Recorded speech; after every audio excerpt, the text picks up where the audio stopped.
Добрый день, дорогие друзья! С вами Школа Креатива и я художник-педагог Валерия Крылова. Мы продолжаем серию летних сюжетов, и сегодня вот такой замечательный букет сирени. Давайте посмотрим, какие материалы нам понадобятся. В данном сюжете мы будем сочетать работу мягкими кистями синтетика средняя, большая и щетинка большая, средняя, и здорово работать веерной кистью при рисовании крон деревьев, например. Наша незаменимая единичка. Мастихины, как всегда, у нас по желанию. И что у нас по краскам? Я предлагаю использовать белила, цирулиум, ультрамарин, краплак красный темный, пинк, кадмий желтый средний, индиго, коричневый сегодня умбра жженая, охра золотистая, зеленый травяной и голубая ФЦ. Для рисования непосредственно сирени можно добавлять фиолетовый светлый или фиолетовый темный. Я же буду смешивать их из ультрамарина и краплака. Салфеточки и льняное маслице нам с вами понадобится. И начинаем мы с вами, как всегда, с наброска. Предварительный рисунок выполним красочкой, которая легко впишется в наш и фоновый цвет, и в сирень. Я возьму ультрамарин. Тоненькой кистью довожу до прозрачного состояния ультрамарин. Красочки совсем немножко, больше масла. Если вы распечатываете картиночку, чтобы держать ее перед глазами, можно сложить ее на несколько частей и таким образом определить, где у нас с вами будет серединочка. Начнем с ровных линий. Это у нас примерно 1/3 будет занимать стена дома. 1/3, можно больше.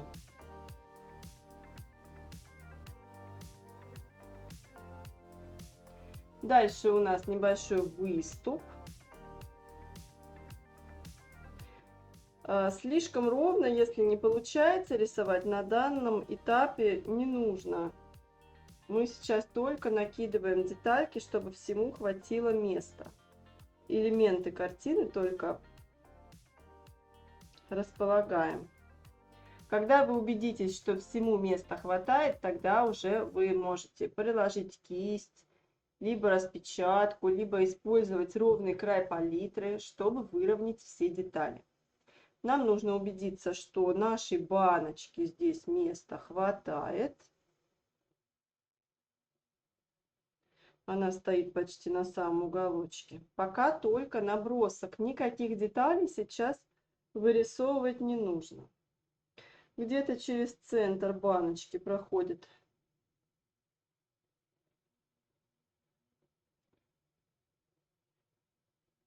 здесь горизонтальная площадка. Она у нас тоже в досочках, но пока ничего не вырисовываем.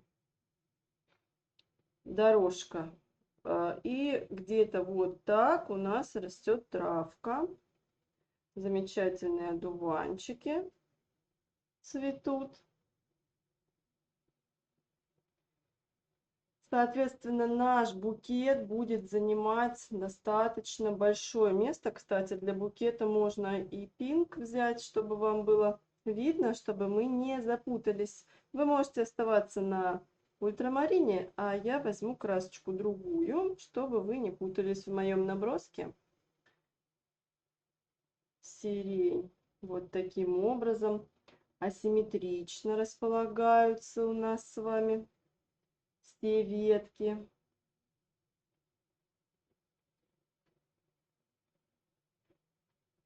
Центральную часть, самое большое пространство занимает, конечно же, сирень. Она, возможно, еще немного увеличится в размерах.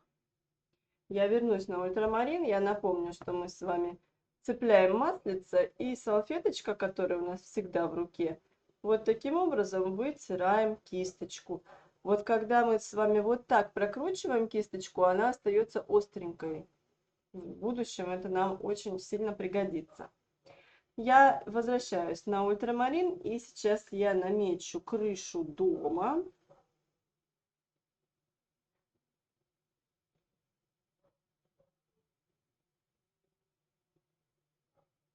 Здесь у нас слева еще сирень растет. Постарайтесь, чтобы крыша дома либо заканчивалась за хотя бы сантиметр до края холста, либо, как на референсе, уходила за край. Холст у меня 30 на 40. Наш привычный размер.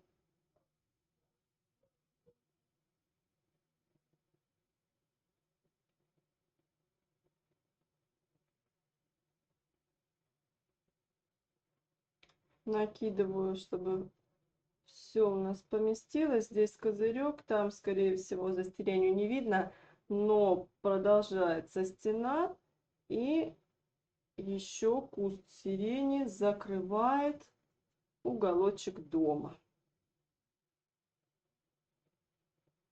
Вот такой куст сирени закрывает у нас уголок дома. Домик, если хотите, можно сделать поменьше, чтобы было больше неба. Эта стена у нас получается чуть больше, чем 10 сантиметров. Немножко больше. И к баночке вернемся, так как букет у нас довольно объемный. Нужно убедиться в том, что банка будет устойчиво стоять на скамейке. Итак, выравнивать, собственно, даже всю стену нам не придется, потому что у нас только вот здесь с вами ровный кусочек. Дальше у нас с вами находится сирень. И здесь ровный. Баночка тут стоит у нас на самом краю. Давайте я сейчас даже возьму краску более концентрированную. Итак, донышко у нас должно быть круглое. Вот вы видите перед собой круглый предмет, масленочку. Никаких острых уголков нет, как бы мы под каким бы углом мы на нее не смотрели, сверху, снизу, под разными ракурсами, она все равно кругленькая. Поэтому вот донышко нам надо с вами подкруглить.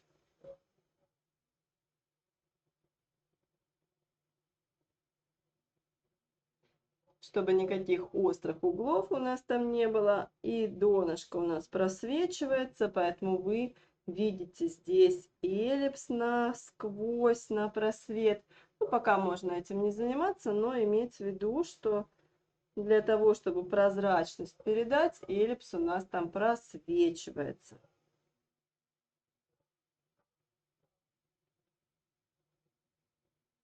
Баночке можно придать здесь закругление. Ну, а горлышко не видно, поскольку пушистый, объемный букет.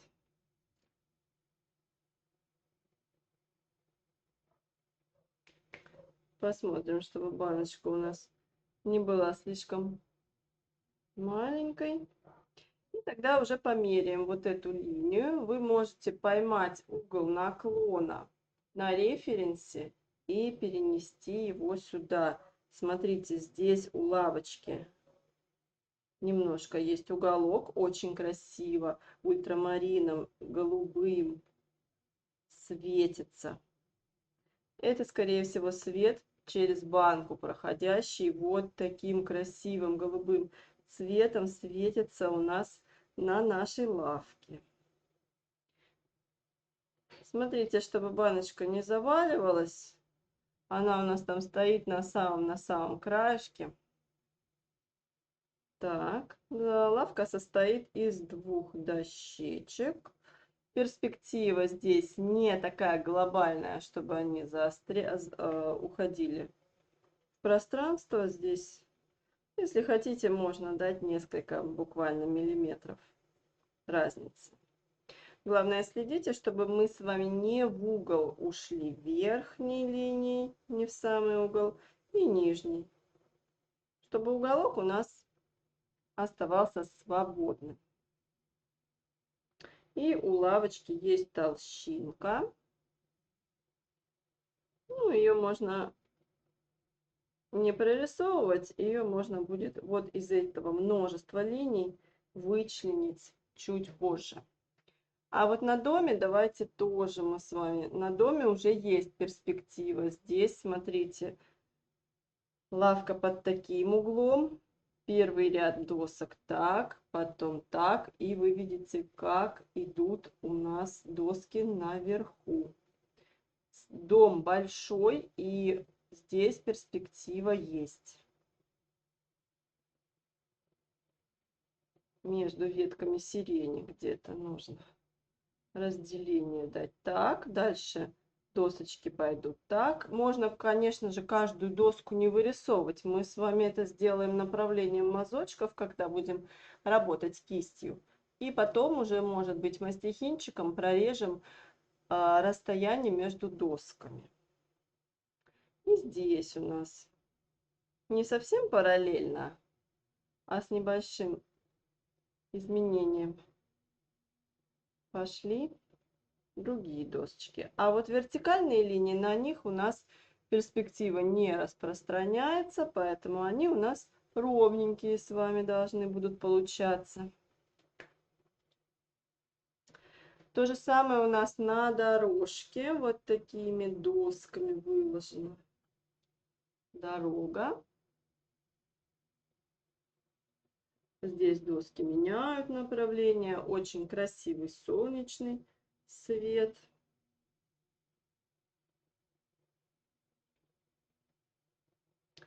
И давайте будем лишние линии стирать.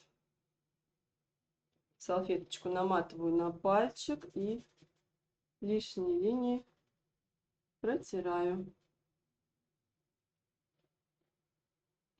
При протирании я еще параллельно убираю лишнее маслице, если оно скопилось где-то капельками. А также какие-то линии можно уточнить, вот так проскользив по ним.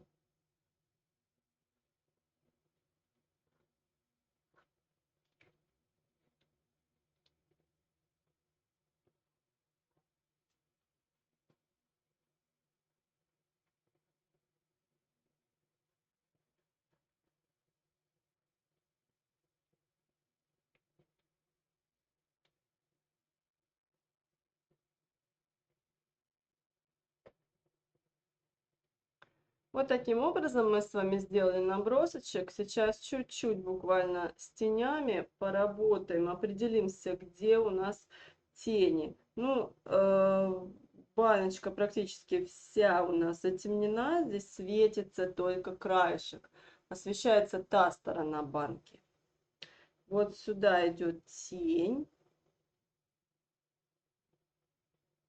тенюшка. Темнота у нас служит здесь, зелень темная, служит тому, чтобы вот эти наши белые цветы были действительно белыми. И падающие тени проходят у нас по дорожке.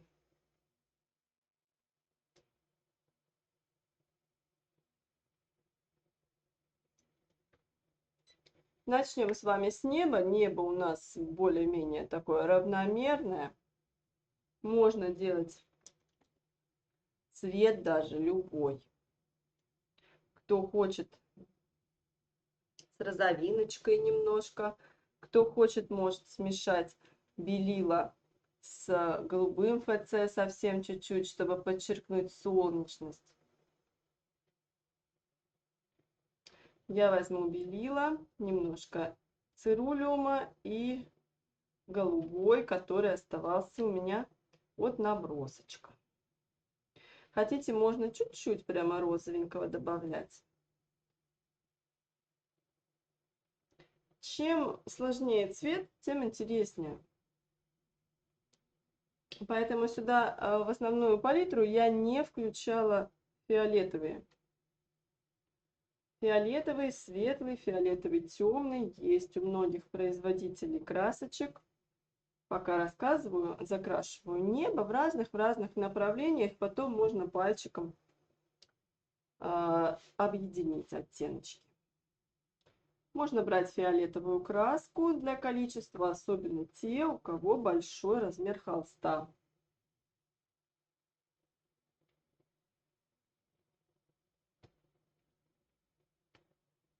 Чтобы не устать смешивать, можно брать фиолетовую, но это не означает, что вы должны будете только ей работать.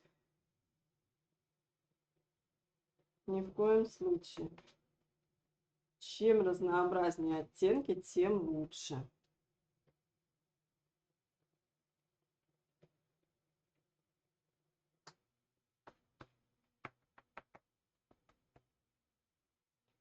И можно равномерно распределить красочку.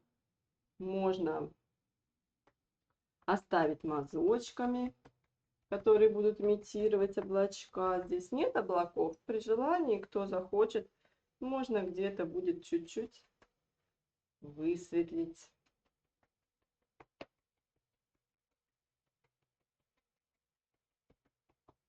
Такими коротенькими штришками, как будто бы я кисточку вытираю об холстик. И тут же надо переключиться будет на коричневый, поскольку коричневых довольно много у нас в сюжете, чтобы они у нас сразу давали нужное затемнение, поработаем коричневым цветом. Умбра жженая. Можно сразу прямо закрасить вот так все по направлению досочек. Кистью поменьше мы добавим теней и бликов. Так как коричневые краски достаточно лессировочные, полупрозрачные, вы будете сейчас замечать, что холстик может просвечиваться. Поэтому я здесь предлагаю работать в два слоя. Первым слоем коричневым цветом мы с вами закрашиваем этот участок стены, оставляя место для наших замечательных цветов.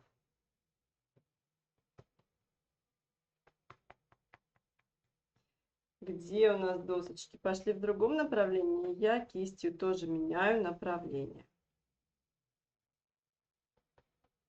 Красочку я беру достаточно, сейчас уже надо будет добавлять.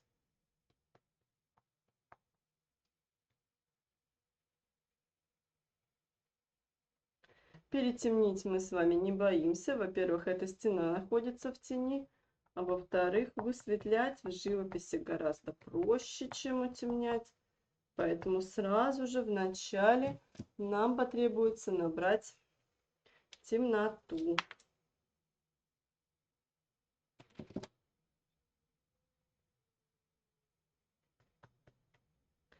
Около баночки. Снова досочки покороче пошли.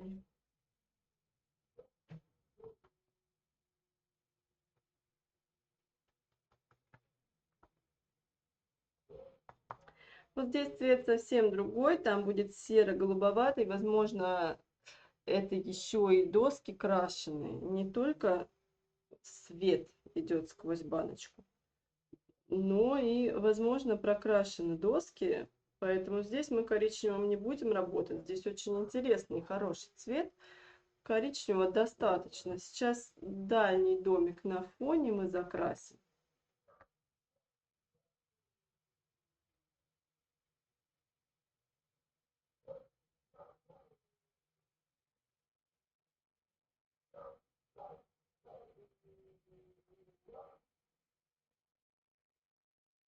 Здесь тоже посмотрите, как досочки идут, и в таком направлении выкладываете краску.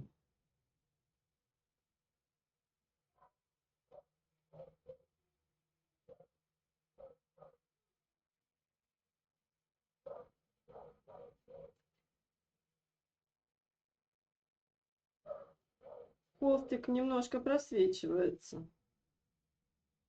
То есть сразу кусками, конечно, накладывать краску не нужно, не справимся с ее количеством. Пальчиком потрогайте, чтобы красочка была ощутима и чтобы не было у нас крупинок холста не прокрашен. Лучше посильнее нажать на кисточку, туда поглубже красочку протолкнуть. Коричневый можно не смывать. Беру сразу же индиго и чуть-чуть зелененького, без смешивания. Можно без смешивания. Вот эту темноту надо набрать. Русская зеленая, либо травяная зеленая. Можно веридоновый, но он чуть-чуть холодноват. Нам с вами привычнее, может быть, веридоновым работать, но он холодноват. Тогда туда чуть-чуть можно желтенького сразу же добавлять.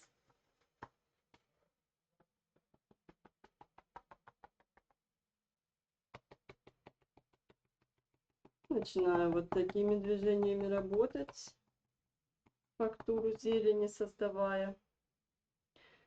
Немножко можно вдоль дорожки тенюшки проложить, вот такие.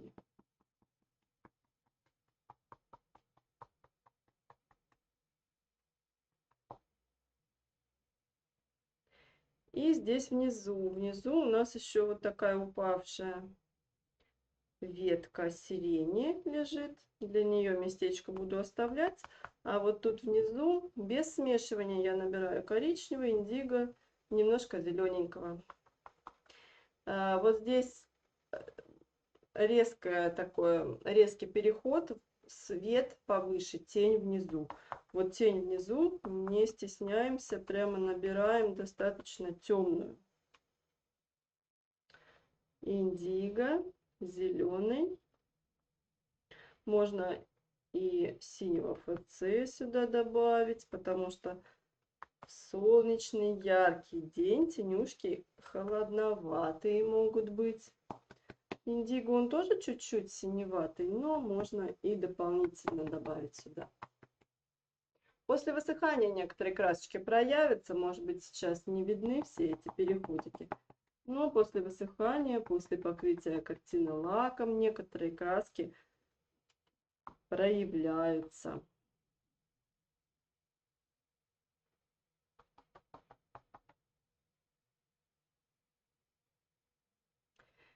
Излишнюю черноту снимаю. Сейчас на желтенький чуть-чуть буду переходить. Зеленый, желтый. Травяная зеленая, русская зеленая. Красочки довольно сильные, да и веридоновая тоже. Поэтому желтенького здесь у меня больше. Здесь начинается уже сирень, такая голубоватая, светло-фиолетовая. Поэтому желтенького беру побольше. И оставляю место для сирени дальнего плана.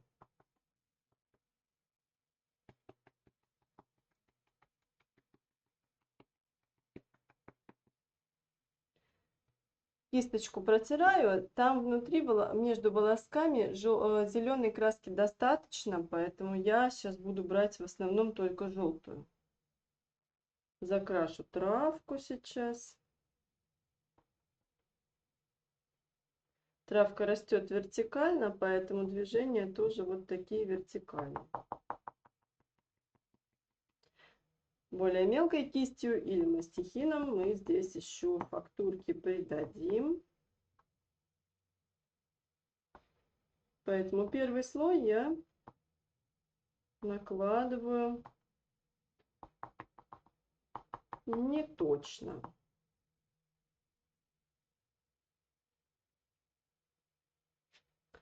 Зеленушка у нас сюда продолжается.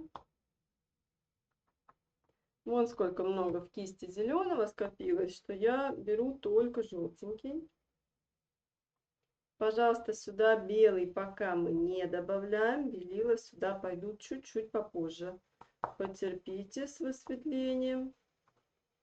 Беленького обязательно добавим, когда уже будем с деталями работать. А пока организуем более-менее такой переходик между чернотой и желтизной. Индиго при смешивании с желтым тоже нам дает зеленый оттеночек, как раз он в колорите картины. И немножко дадим разделение на ветки. Кому совсем сложно ориентироваться в холсте, в букете, может сейчас на голубоватый, на какой-то цвет такой розоватый с неба, то, что осталось, вернуться и грозди прорисовать. Но, во-первых, должна вас предупредить, что точь-в-точь рисовать не нужно. Картиночка это ваша. Кому очень тяжело ориентироваться в холсте, в букете, тот может дать разделение. Если же визуально вам, в принципе, понятно, где у вас какие ветви сирени, то между ними я хочу сейчас немножко протонировать зеленым. В зеленом здесь у меня больше желтого. Если там зеленый скопился в слишком большом количестве, то его мастихинчиком вот так пока выскребайте, это все пойдет у нас на проработку деталей.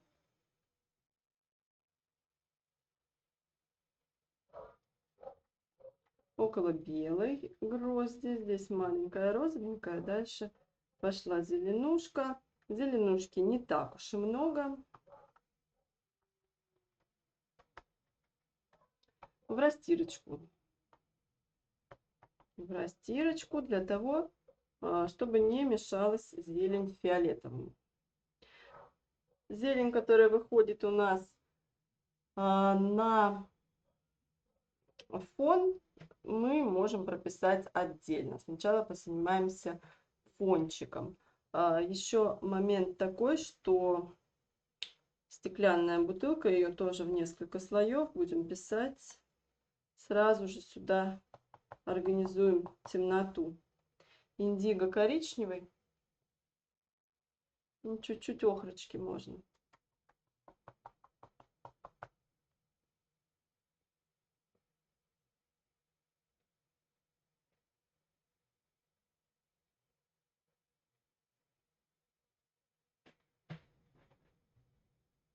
И достаточно большой участок у нас занимает дорожка. Она практически вся на свету.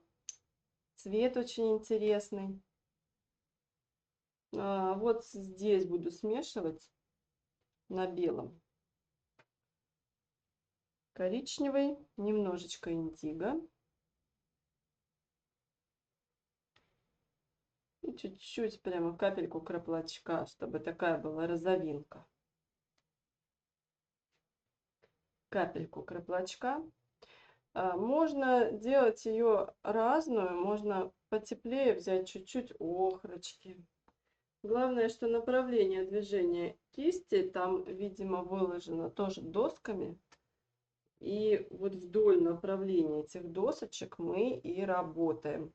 Вот тут зеленца проскочила, не домыла кисть.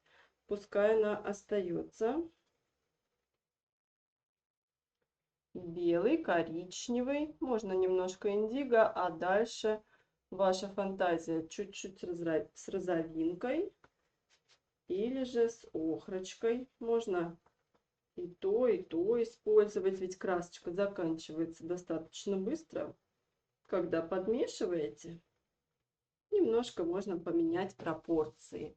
И не надо растирать все, как на небе, в плавную растяжку. Наоборот, в данном случае должны досочки быть видны. Поэтому направление движения кисти вдоль досок. Закончилась краска, чуть-чуть пропорции поменяю. Возьму немножко голубенького.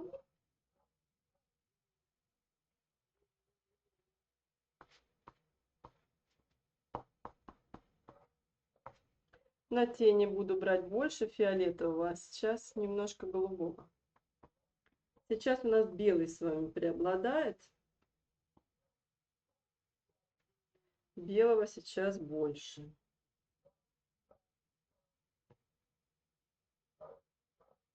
И распределяю красочку вдоль досочек. Краска масляная сохнет долго, поэтому вы можете закрашивать, как вам удобно. Кому-то может быть удобно вот такими снова движениями, как будто протираю кисть. Ну а потом распределим краску в том направлении, в котором лежат доски.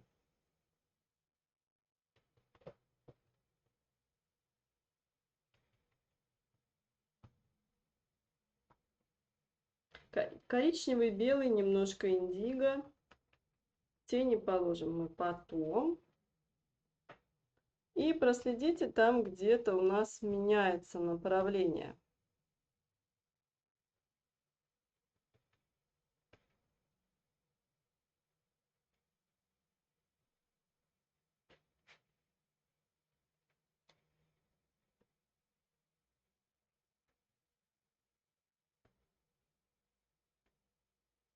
Краплак такой сильный, не дает смешать. Вот здесь у нас меняется направление движения досочек наших. Поэтому мы меняем направление движения кисти.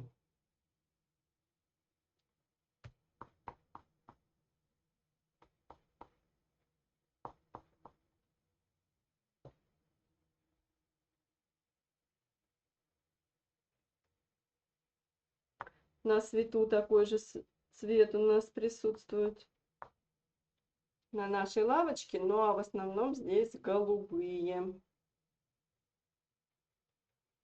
Снова возьму два цвета, которые я использовала на небе, но уже в более таком насыщенном голубом исполнении.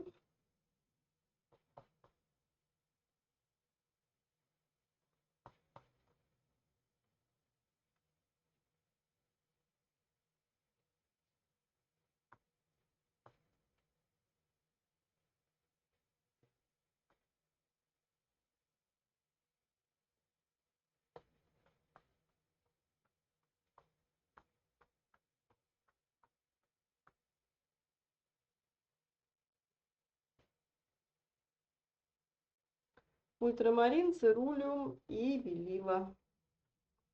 Оттенки обязательно добавим, когда мы будем накидывать оттеночки на наши цветы.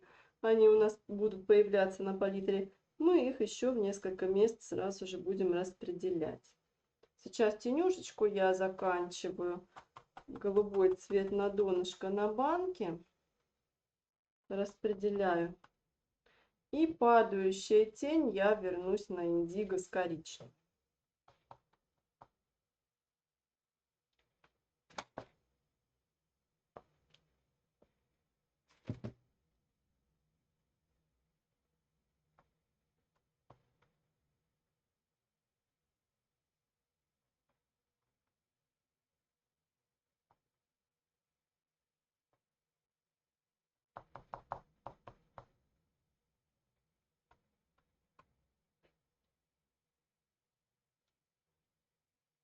Вот таким образом мы с вами с подборочкой цвета закрасили почти весь холст. У нас отсутствуют наши самые главные оттеночки. Сейчас первый слой краски мы с вами положим на тени и попробуем смешивать красочку. Кисть буду брать я уже поменьше и буду брать жесткую щетинку, чтобы фактуру цветов, фактуру гроздей сирени начинать уже передавать. Фиолетовый цвет можете использовать. Фиолетовое светлое, фиолетовое темное. Мы же с вами смешиваем ультрамарин и краплак. Вот пока мы сюда белого не добавим, он будет выглядеть как черный. И сколько здесь синего, сколько красного на данный момент не очень понятно. Сейчас таким цветом я по самым-самым темным местам пройдусь. Кисточку как будто постукиваю кисточкой. Когда сюда начнет попадать белый, тогда уже цвет проявится. Будет либо фиолетово, розово-фиолетовый, либо голубовато-фиолетовый.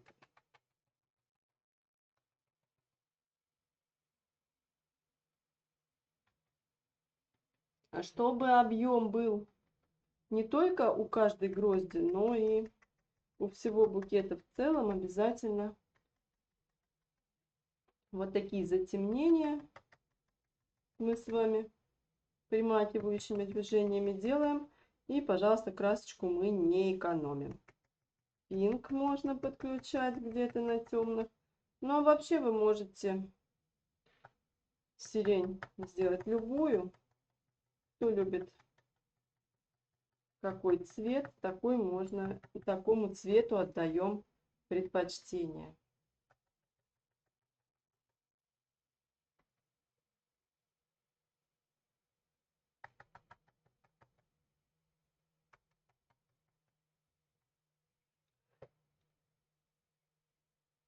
И начинаю чуть-чуть белила подкрашивать.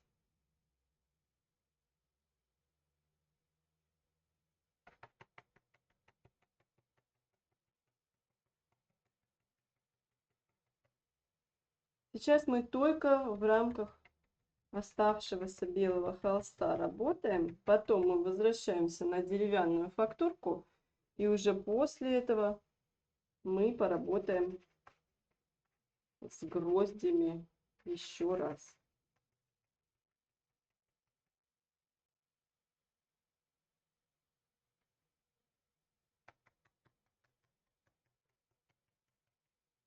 Небесно-голубой цирулиум, если подмешать, с пинком смешать, очень интересный такой холодноватый оттеночек получается. Попробуйте обязательно. Смешивайте разные красочки. Не нужно бояться. Если не понравится, вы просто не будете работать этой краской. Если цвет не получился, можно его еще раз пробовать смешивать. Иногда бывает, что на смешивание уходит гораздо больше времени, чем непосредственно на само рисование.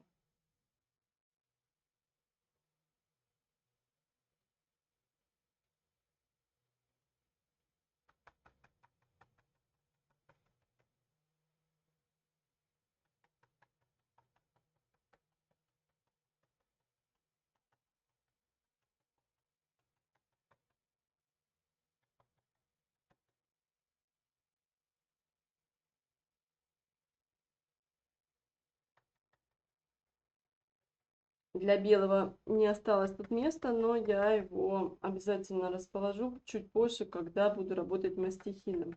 Сейчас на подмалевке не хватило для него места. Но это не беда, масло такой материал, который цвет по цвету можно рисовать практически. Если не бесконечно, то много раз. Здесь обязательно появится у меня белая веточка, но позже уже мастихином.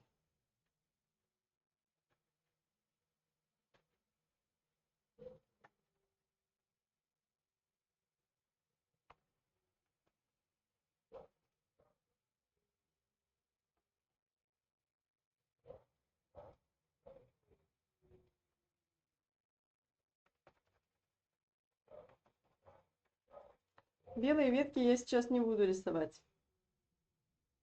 Сначала нужно позаниматься дальним планом. Сначала нужно сделать домики и деревянную фактуру на стене.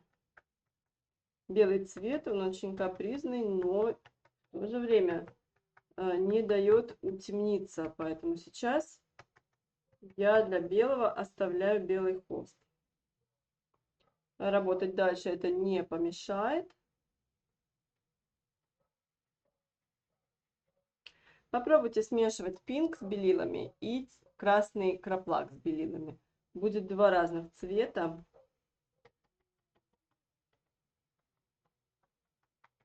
Для такого солнечного букета очень хорошо подходит именно пинк. Ну а белого, вы заметили, я добавляю все больше и больше.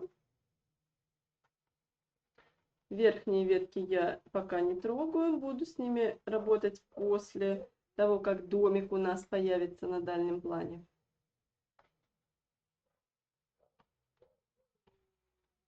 Вот такой подмалевочек. Здесь много-много разных оттенков. Будет еще больше, когда мы стихинчик подключим.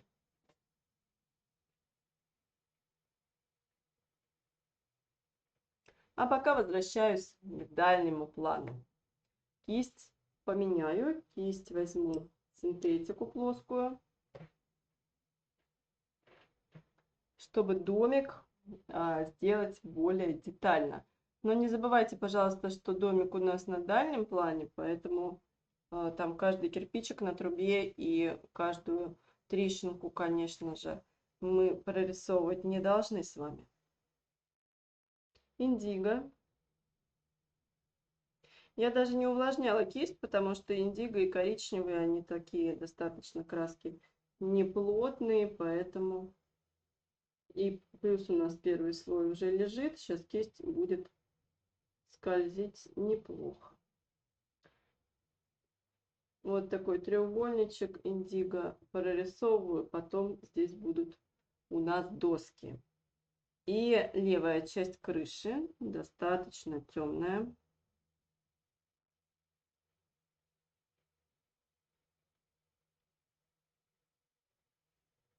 Это падающая тень, солнышко вот оттуда светит. И выступающая часть крыши кидает на нее свою тень. По правой стороне можно просто подровнять. Кисть у меня шестерка, плоская синтетика. Можно провести как достаточно широкую линию. Вы видите, она у меня сантиметровая. Чуть посильнее я нажала на кисть. А другую часть крыши я ставлю по-другому кисточку.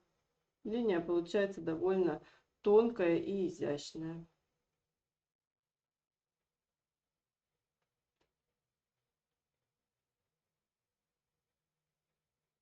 Можете использовать подручные средства, чтобы проводить тонкие линии. Проверять себя, например, можно работать на глаз, а потом прикладывать либо распечаточку, либо кисточку.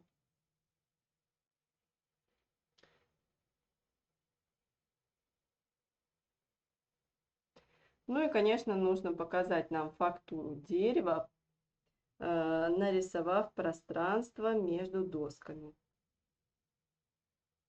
Беру индиго и не все перекрашиваю, а вплавляю как будто бы в коричневый цвет более темный индиго.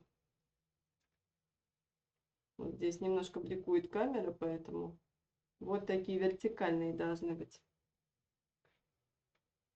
полосочки. Приподняла немножко. Оп.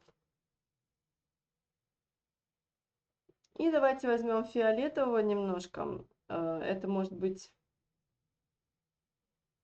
цирулиум с тем же самым пинком. И капелюшку беленького.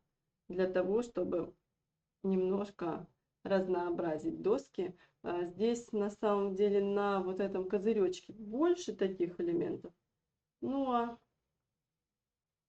на самой крыше тоже можно добавить чуть-чуть цвета, чтобы у нас не скучная коричневая крыша была, а с какими-то такими потертостями.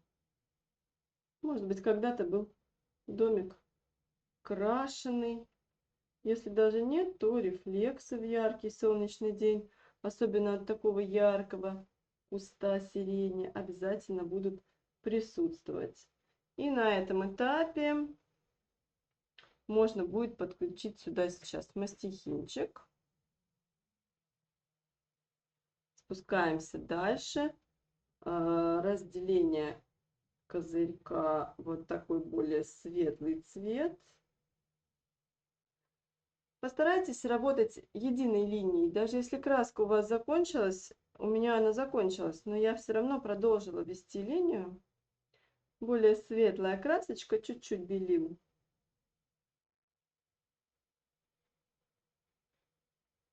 Линию все равно продолжаю некоторое время вести, чтобы еще подсобрать лишнюю краску.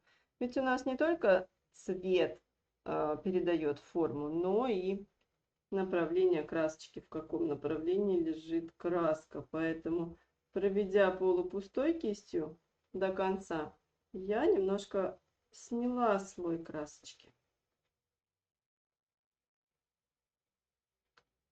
Снова индиго я чуть-чуть буквально подчеркиваю. Вот здесь, кстати, давайте любители мастихинчика могут перейти на мастихинчик. Вот эту часть я подчеркиваю, только на ребрышко набираю краску ближе к тому краешку, которым собираюсь работать. Здесь, кстати, можно нажимать посильнее, чтобы царапушки проявились. А потом вот таким грязновато-фиолетовым, у меня на смесях много осталось от смешивания для букета, остались вот такие грязные красочки. Я их оставляла. Вот так по направлению крыши можно досочки по цвету обогатить. И также взять голубоватый. И вот так еще голубоватым пройтись. Небесно-голубой цирулиум я сейчас беру. Так можно между досочками немножко, как будто бы попилить краску.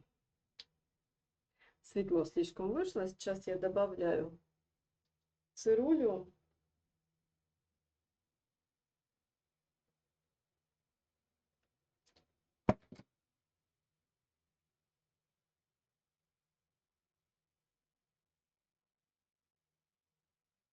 Можно это делать кистью. Даже маленькой можно кистью. Можно мастихинчиком по коричневому цвету. Мы не перекрашиваем коричневый, мы его скорее обогащаем.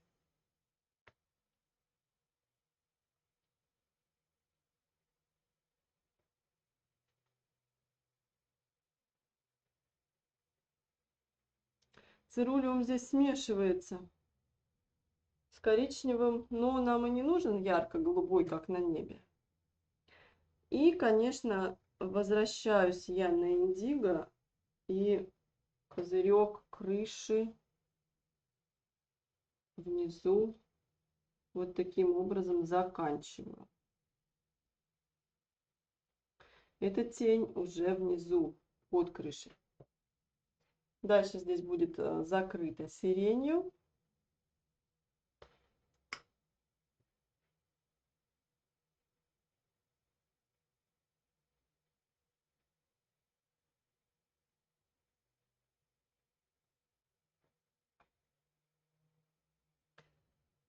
Кто не может рисовать ровные линии, вы, пожалуйста, тоже прибегайте к помощи мастихина, потому что у мастихинчика есть 2 сантиметра ровной линии, и вот если не вести вот так, то хотя бы прикладывать вот такими ступенечками мастихинчик, и тогда линии будут довольно ровные.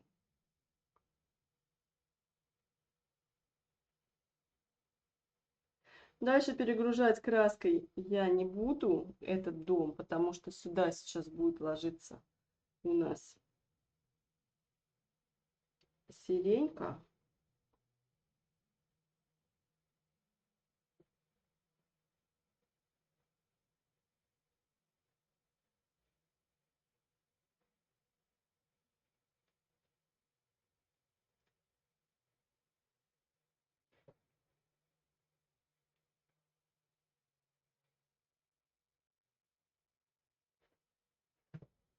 Нарисуем на чердаке окошко.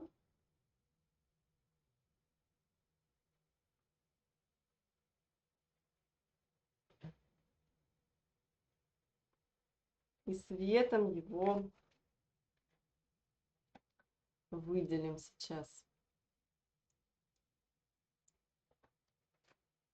Можно тоже мастихинчиком вот такую сероватую какую-то красочку можно взять, попилить чуть-чуть.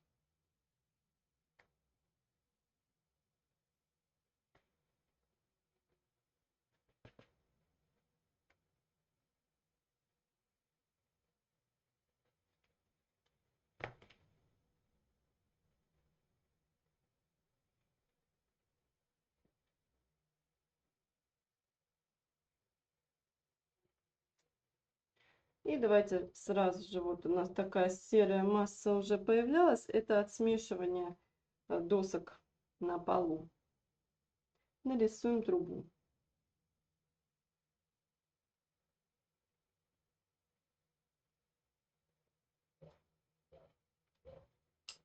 Маленькой кистью скорректируем ее, чуть затемним верхушку коричневым цветом. Немножко затемняем верхушку. И так как она кирпичная, можно вот такими маленькими мазочками работать, создавая эффект кирпичной кладки.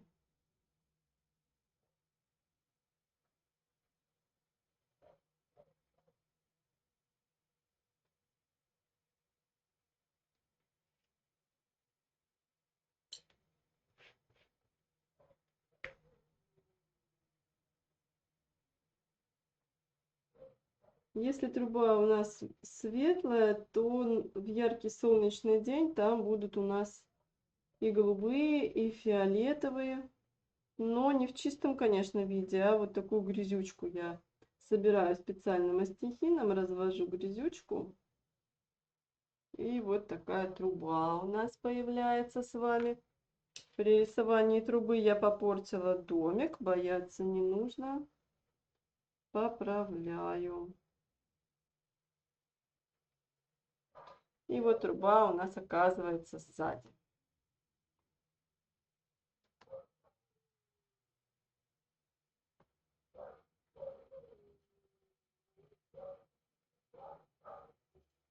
Маленькие мазочки имитируют кирпичную кладку, но не перестарайтесь, потому что это у нас дальний план. Это просто фон для нашего букета.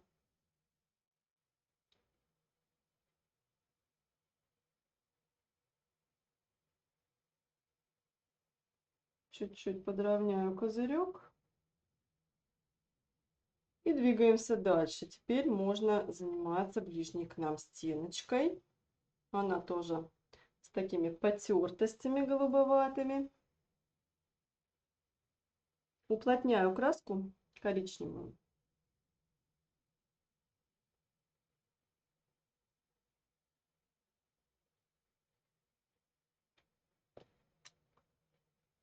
А голубой я беру цирулю.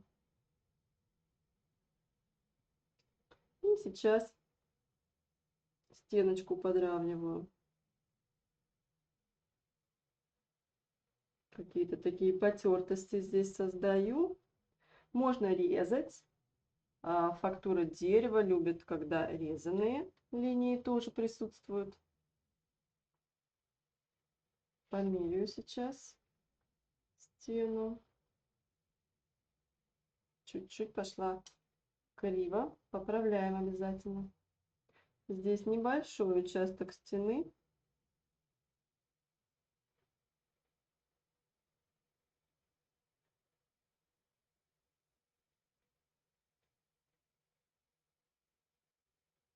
И нужно, чтобы он был ровненький.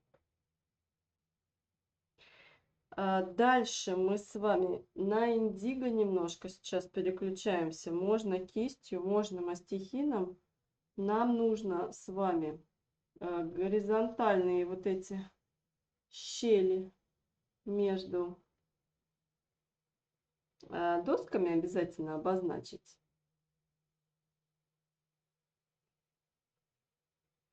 И кистью тогда уже будем охру золотистую добавлять.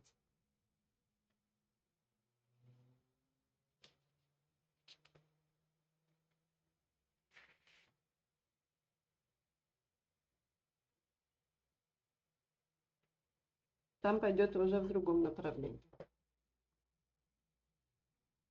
И индиго сразу вот эту вертикальную досочку отрезаю, тенью отделяю.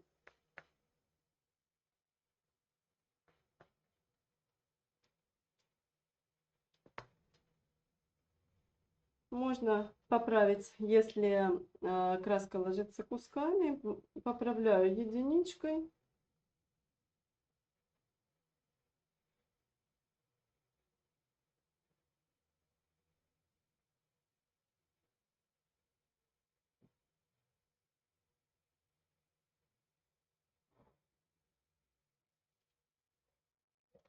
И беру на среднюю плоскую кисть золотистую охру.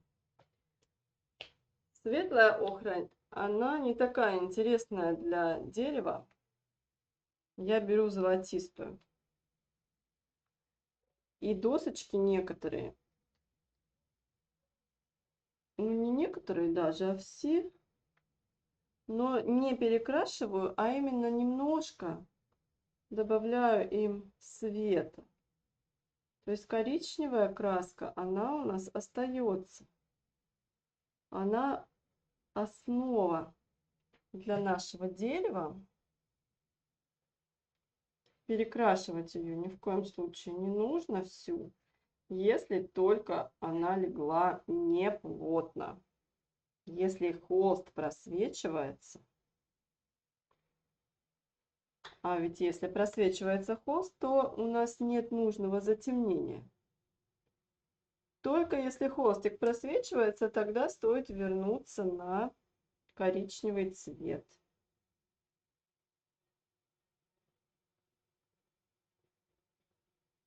Здесь есть голубоватые проблески, но мы их чуть-чуть попозже сделаем. Сейчас пока с конструкцией разбираемся. Следующий ряд досок идет у нас вертикально. Поправляйте, если коричневая краска легла плохо, если вы вначале не сориентировались и не плотно положили краску, поправляйте кистью в том направлении, в котором досочки у нас будут располагаться. Дальше снова я прорезаю мастихинчиком досочки уже в вертикальном направлении.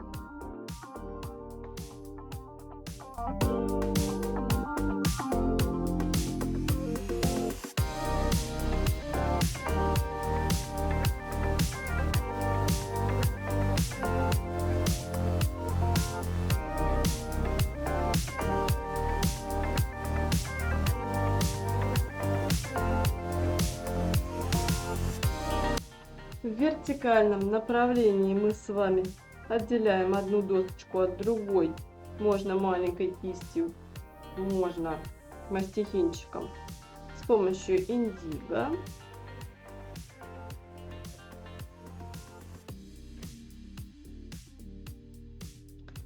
Дальше у нас меняется,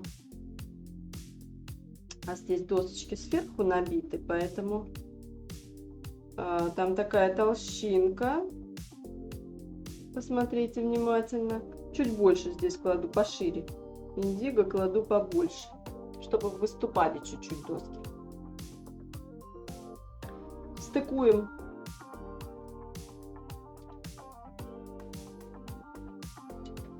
верхнюю часть вертикальной доски и нижнюю. Вот так можно померить. Вот сюда она у нас пойдет.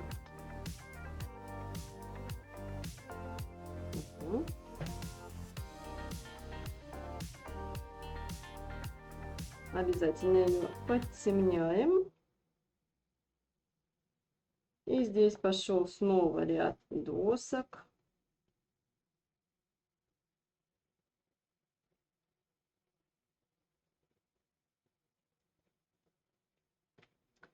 Снова беру золотистую охрочку.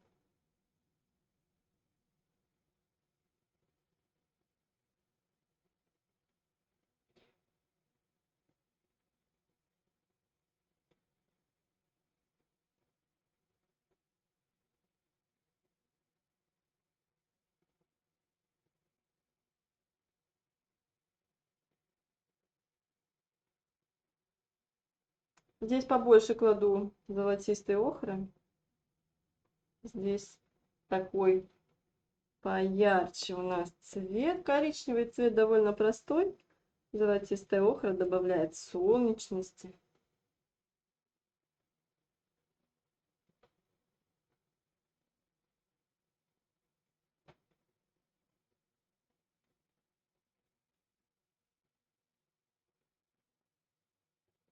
И на нижний слой обязательно. На нижний слой, кстати, в меньшей степени. Там уже рефлексы голубые от нашей лавки большее влияние оказывают, чем золотистый цвет досочек. Поэтому мы, собственно, на него с вами переходим. Мы уже сделали его здесь и здесь. Это небесно-голубой с белилами немножко. Но здесь всю такую вот серую массу можно собрать и ею работать. Чуть-чуть не белилами высветлять, а немножко вот такой серой массой. Поинтереснее будет оттеночек. Ну, конечно, смотрите, если совсем грязный цвет, то, конечно же, не надо его использовать. Но такая красочка сложная, усложненная, не просто голубой и белый, а вот с палитрочки прямо видели, как я собирала. Все такое вот сероватенько, розоватое. При наложении на коричневый будет поинтереснее.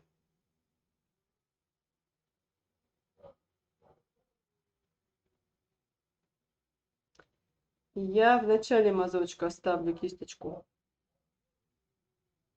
Убеждаюсь, что красочка прилипла, а потом резко дергаю вниз. Здесь могут быть, конечно, старые бревнышки, могут быть какие-то деревяшки не совсем ровные. Немножко вверх тоже голубую краску пускаю. Рефлексы не только на нижний ряд досок распространяются, но могут и наверх чуть-чуть залезать.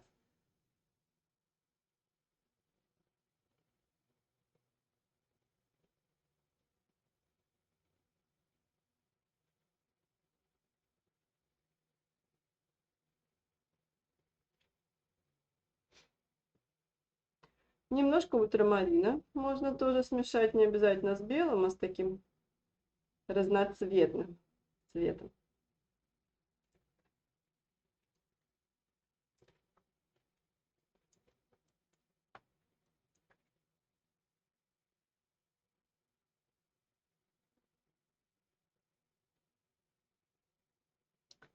Ультрамаринчик усложняет немножко наш коричневый. Беру уже грязноватый ультрамарин. И коричневый цвет усложняю обязательно.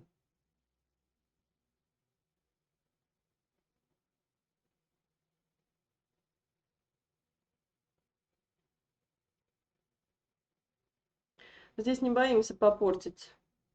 Для того, чтобы доски были единые, целые, лучше попортить немножко нашу лавку.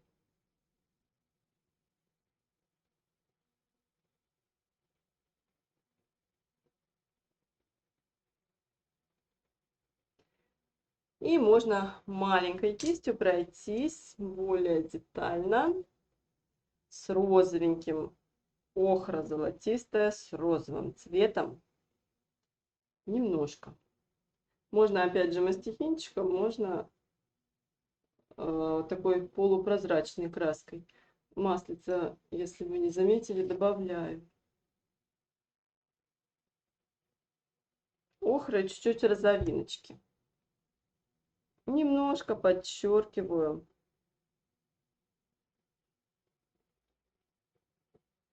доски выступающие. Можно прерывистой линией. Не обязательно это должна быть слишком четкая, идеальная. Даже она и не должна быть слишком четкой. Можно прерывистыми линиями.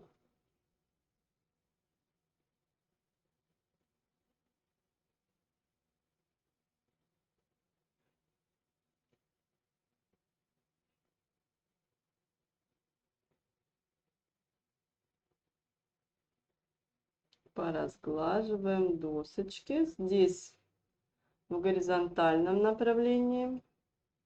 Дальше вот здесь в основном, где у нас более-менее такой на просвет участок, вот здесь наряду с голубыми, наряду с охрой добавим охру с розовым.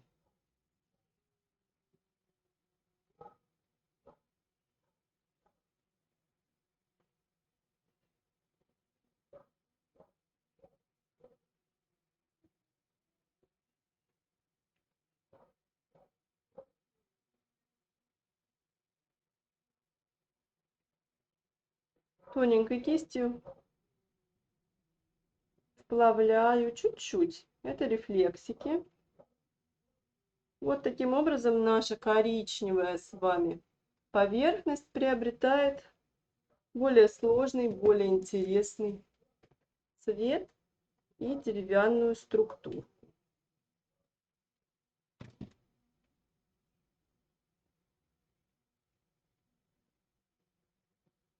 Главное работать вдоль досочек, чередуя тень, свет, тень, свет. Коричневый у нас как подложка, обеспечивает кисти скольжения. Если мастихином все это вы делаете, то он мастихину обеспечивает скольжение наш коричневый. Но мы обязаны его немного усложнить, показать фактуру деревянную.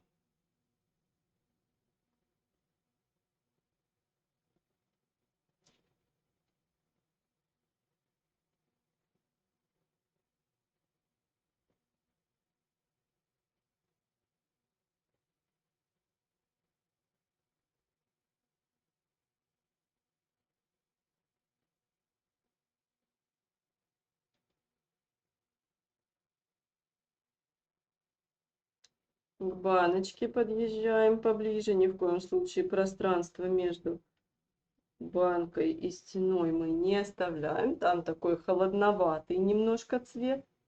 И мы потихонечку переходим на лавку. Здесь у нас тень. Это был у нас индиго. А сейчас можно на индиго накладывать немножко ультрамарина. Тень тоже прозрачная, как и баночка.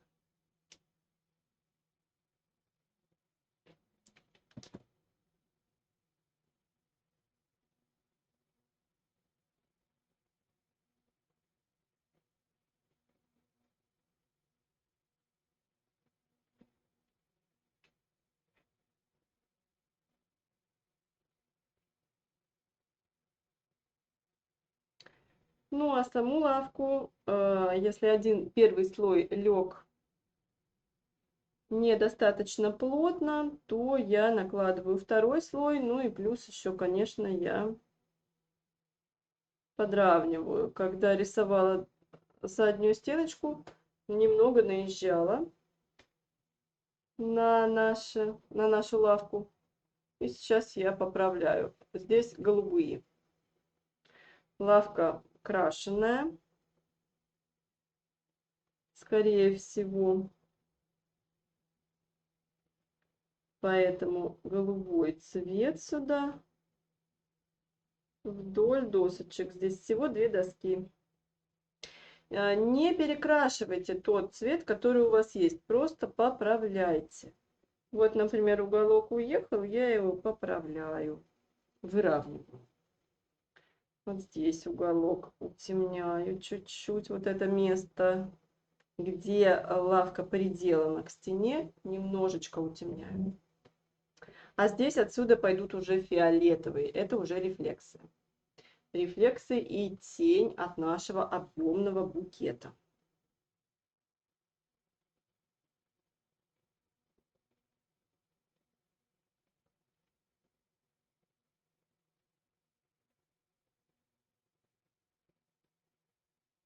Смесь небесно-голубого цирулиума и ультрамаринчика.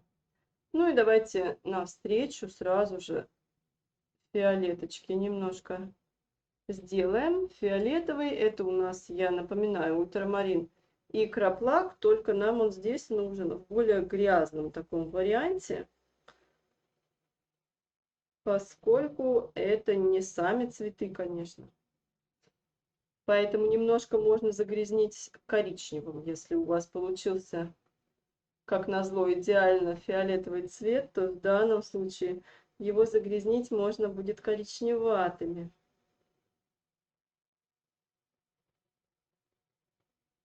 Навстречу нашему голубому. Ну, там какие-то потертости на лавочке есть. Тоже обязательно можно их воссоздавать по направлению самой лавки.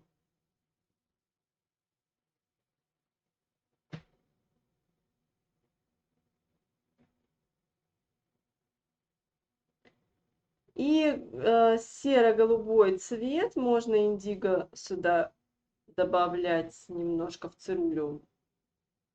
Перетемнило, сейчас беленького добавлю. Толщину досок.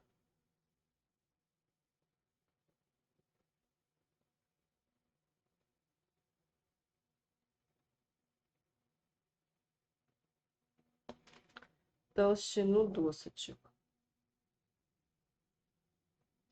Снова мастихин приходит на помощь, если линии не получаются ровные.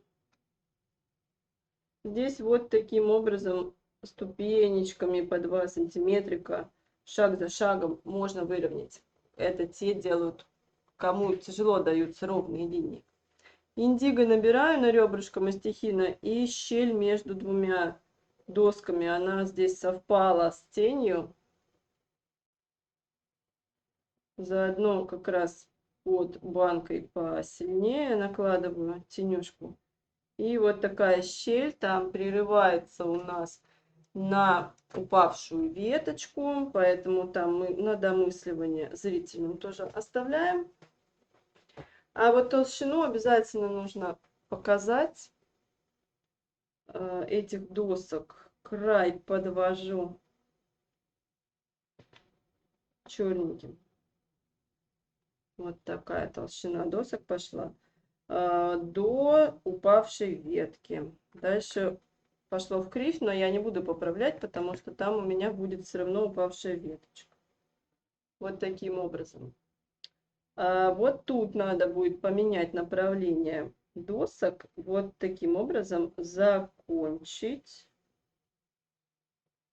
эту досочку, чтобы она шла в поворотик. И сразу, пока мы здесь с вами работаем, охрочка у нас уже была намешана с белым цветом, вернее даже с розовинкой. Вот сюда, чуть выше упавшей нашей веточки, я накладываю вот этот цвет охра с розовым. На солнечном участке будет лежать ветка. Вот так.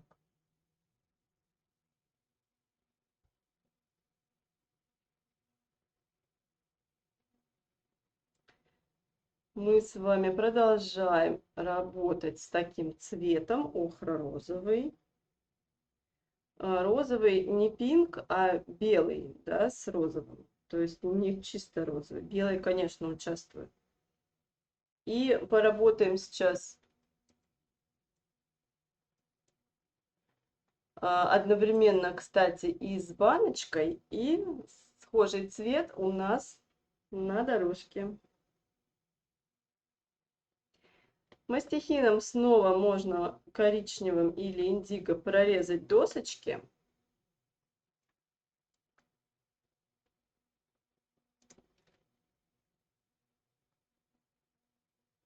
Не нужно их резать от начала до конца, только намеки.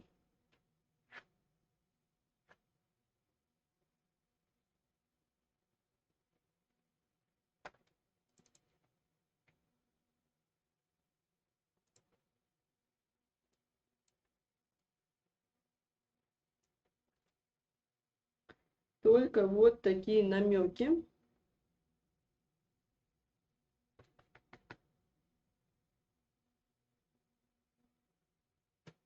Здесь доски меняют направление. Я снова вот эту всю темноту собираю, не обязательно индиго. Интересно, когда сюда и розовый попадает, и фиолетовый.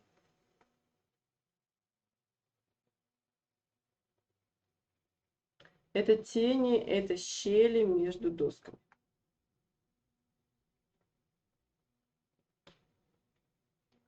Но их надо, эти щели дают направление доскам, а их еще надо тенюшками обработать. Тени у нас с вами в солнечный день холодноватые, голубоватые, как вы видите по лавочке, только лавочка, скорее всего, еще и крашеная. Поэтому голубоватые, очень-очень аккуратненько, чтобы не пересинить, добавляем холодочка на наши доски. Доски здесь широкие, я поэтому даже сейчас вернусь на большую кисть.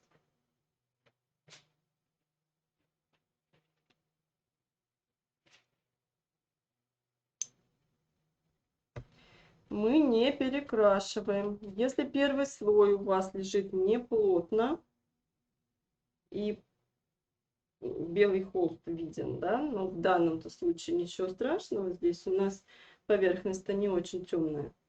Если белый холст виден, вы сначала вернитесь на предыдущую смесь, прокрасьте получше, а потом, конечно, немножко холода надо добавить сюда, голубоватых.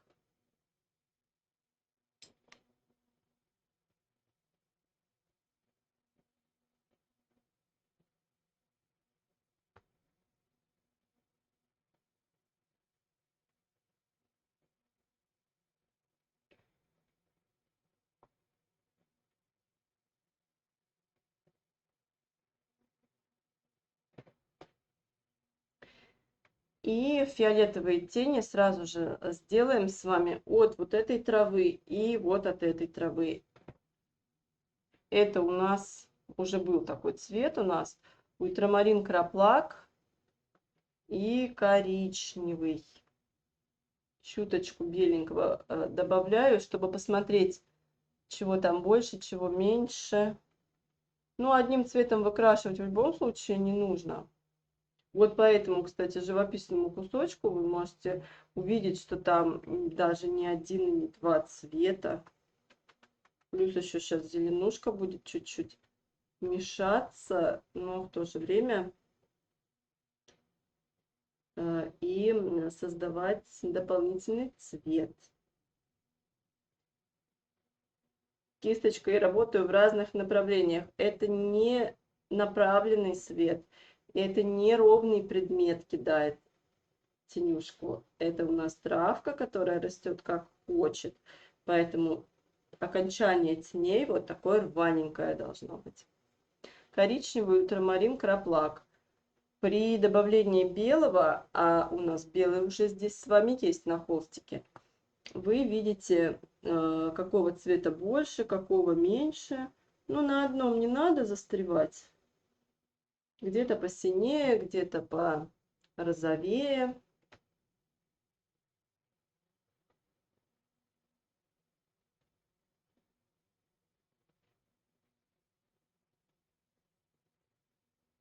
Вот сюда тенюшку сразу выкидываю. Здесь, кстати, можно будет веерной кистью ее распушить.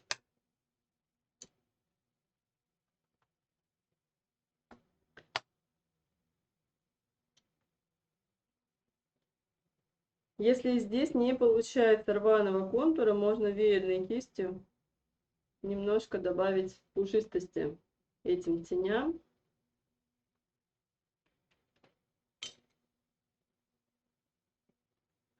Здесь у нас с вами тоже растет пучок травки, пробивается между деревяшками. Ему сразу дадим тоже тенюшку.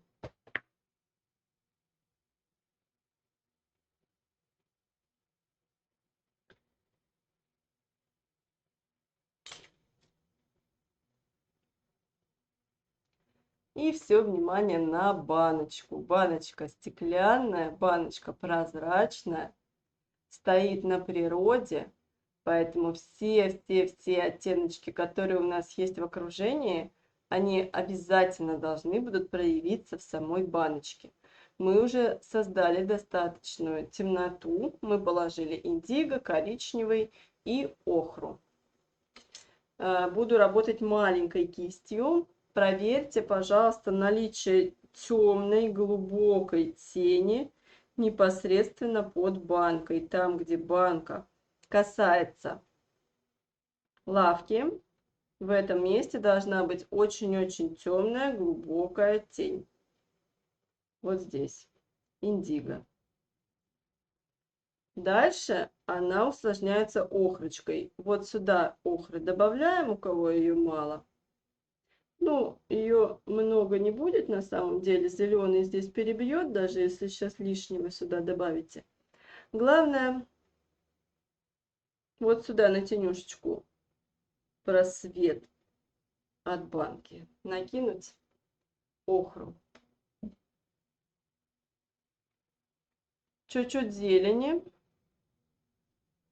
Зелень просвечивается своей листвой. Вот такие кудрявые мазочки.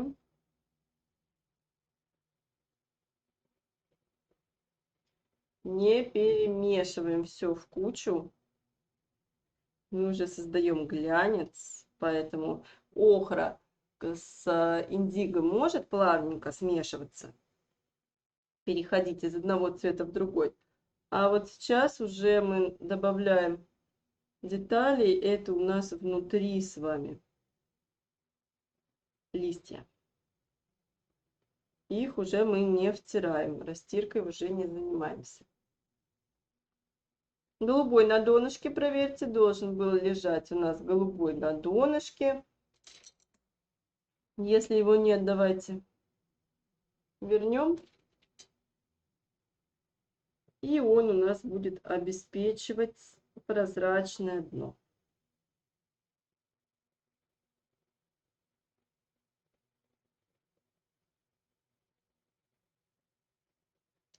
Итак, я начала вот отсюда баночку голубым цветом обходить к донышку. Закругляется у нас баночка.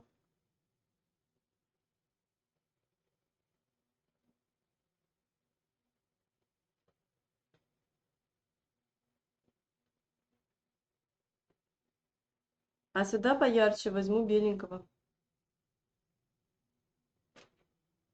Смотрим, если осталось много места, добавляем вот такой цвет. Обязательно его добавляем вдоль банки слева. У меня остался синий контур. Это плохо. Его буду убирать сейчас. Не хочу настолько увеличивать банку. Она получается достаточно такая изящная. Здесь я травкой сделаю. Ну, вообще-то можно это и сейчас сделать.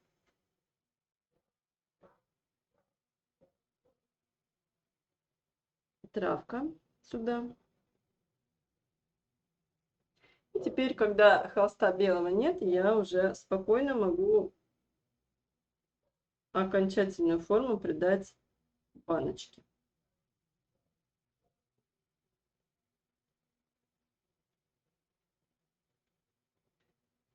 Там просветики между ветками.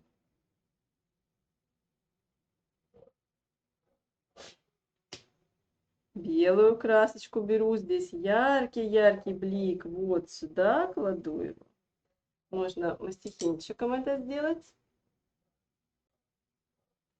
Белую краску беру. Убедилась, что красочка прилипла, и вот таким резким движением добавляю бличок один, второй. Можно кистью, но кистью обязательно поменяйте красочку. 2 раза не делайте одним и тем же белым. Обязательно его нужно будет обновить.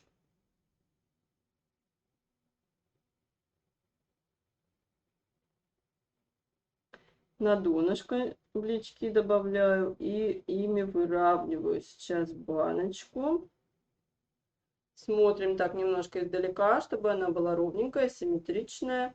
Ну и так как банка стоит у нас на природе, здесь бликов можно будет сколько угодно добавлять.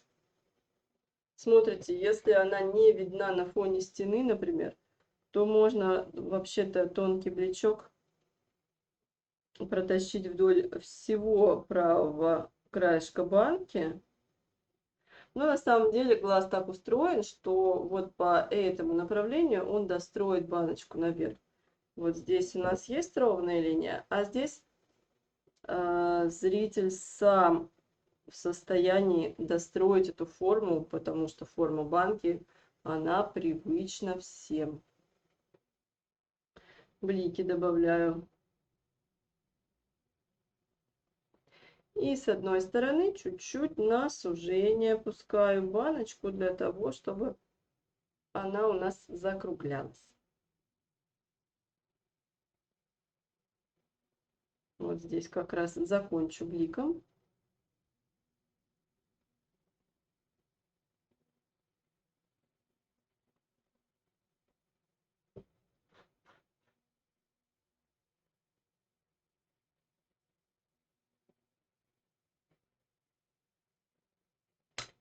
И добавлю сюда желтизны, зелени. Это вот эта зелень и зелень внутри букета тоже. Все просвечивается. Форма вазы, форма баночки у нас уже определена. Чуть-чуть отдохнем сейчас на дальнем плане и все внимание обязательно уделим сирени. На дальнем плане можно работать с кистью, можно мастихинчиком. Мы с вами зелень уже проложили. А сейчас сирень. Она не такая яркая, как в букете. Она и не должна быть такой же яркой, иначе все внимание она на себя возьмет. Поэтому выдавила цирулиум в грязное место на палитре. И кистью сейчас буду вот такими мелкими штришочками создавать фактуру. Здесь будет цепляться зеленый, но я буду смотреть, если он сильно цепляется, я его буду протирать.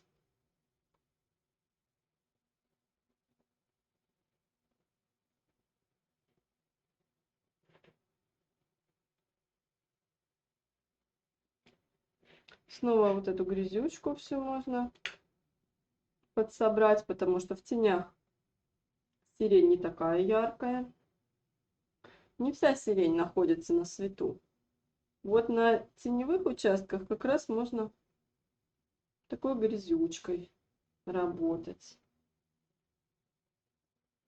Иначе будет странно, что на свету сирень есть, а в тени совсем отсутствует.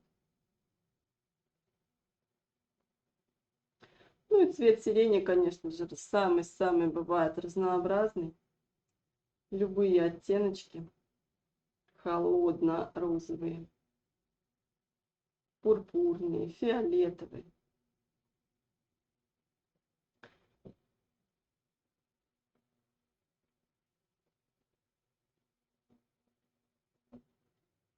И выхожу на свет. На свет, конечно же, белил добавляю.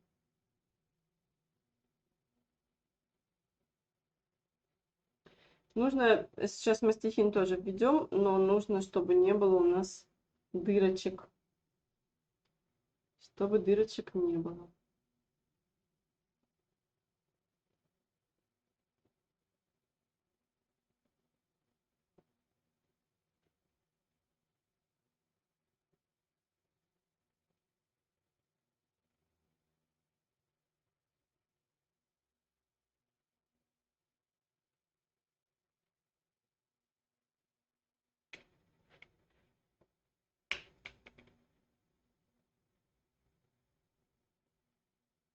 И больше, больше, больше белого, чем ближе к небу.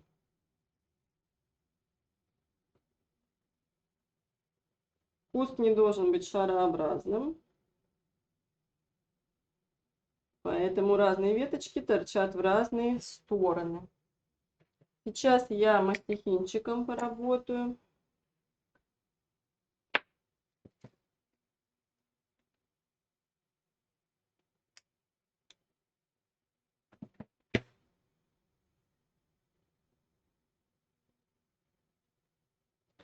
Мастихин смотрит туда, куда идут ветки. Кончик мастихина, кончик веточки. Набираю краску, здесь не важно, где она заканчивается, но я набираю на кончик в основном. Когда мы мастихином прорабатываем слишком четкие предметы, то мы следим еще, чтобы краска не вылезала за границы мастихина. Сейчас же, пускай она вылезает, это будет даже лучше. Будет создаваться такая вот фактурка, но мы фактуру еще и кистью с вами нарастили, поэтому мы кистью не пустой возили, мы уже даже кистью создавали фактуру.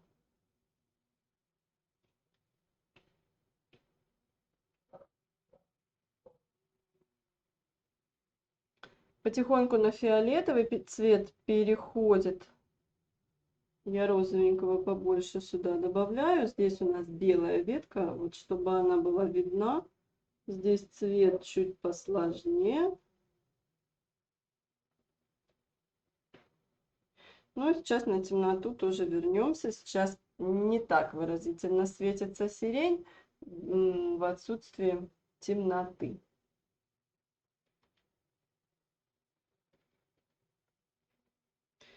Постепенно все меньше и меньше становится цветов. Все больше зелени. И в конце концов уходим мы вот в такую глухую темноту. Но забегая вперед, скажу, что она там не будет такой уж глухой.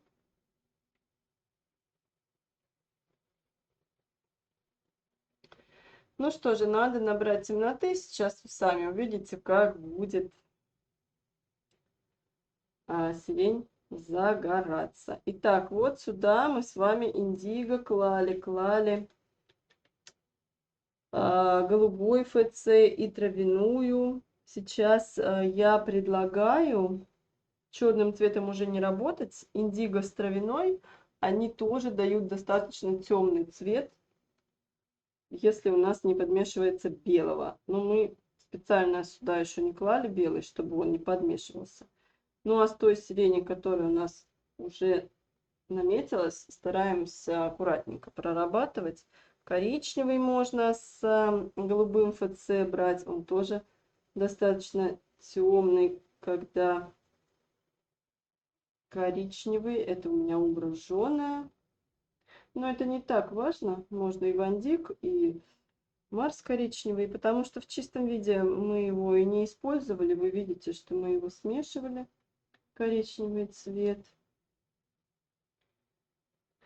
Чуть-чуть темноты я пропускаю между ветками.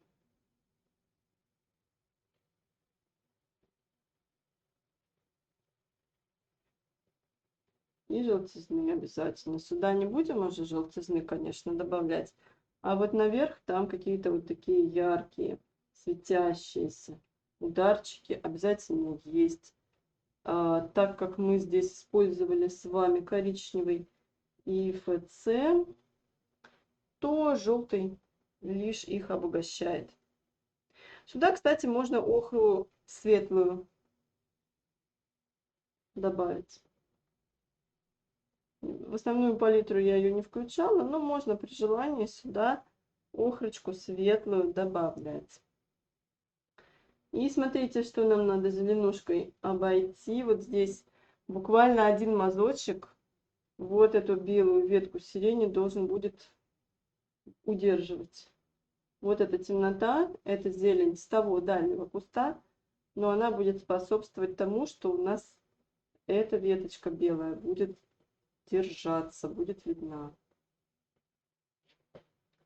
Вот такой кустик у нас организовался с вами на дальнем плане. Зеленушку можно где-то между пропускать. Могли заметить, что движения мои достаточно быстрые. Пожалуйста, тоже медленно не работаем, потому что есть всегда риск симметричные точки наставить. Куст сирени стремится вверх, и наши движения тоже направлены вверх.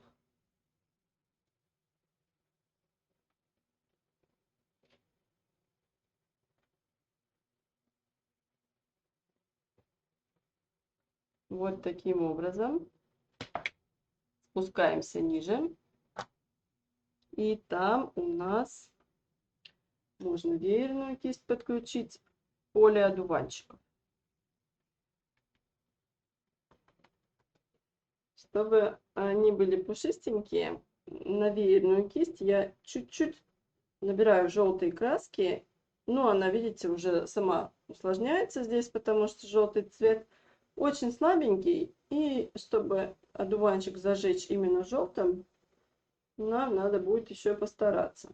А вот для травки такая желтизна очень даже подходит, такая салатовость. Дергаю. Трава салатовая, весенняя травка. И здесь тоже. Здесь можно и подлиннее травинки. И вот сюда как раз сейчас можно будет добавить еще и беленького.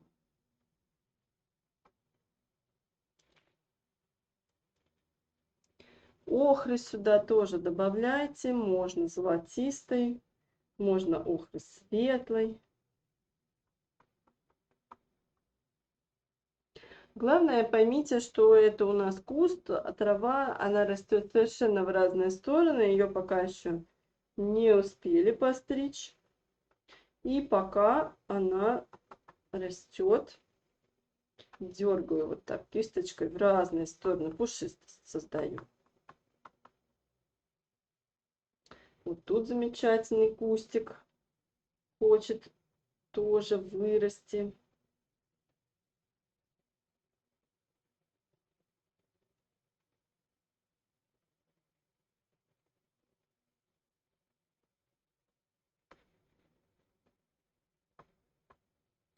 На тенях немножко мы тоже добавляем фактуры, но не так много. Во-первых, это ближний план, ему свойственна такая неопределенность. Во-вторых, если мы там перестараемся, то у нас упавшая ветка сирени будет на второй план уходить. Поэтому на темноте фактуры особо много не создаем, но только проследите, пожалуйста, чтобы там белый холст не просвечивался, чтобы краска лежала довольно плотно, довольно ровно. Также проследите, чтобы у нас шло чередование. Глухая, ну мы ее уже не сделали глухой. Тень, дальше свет и снова тень.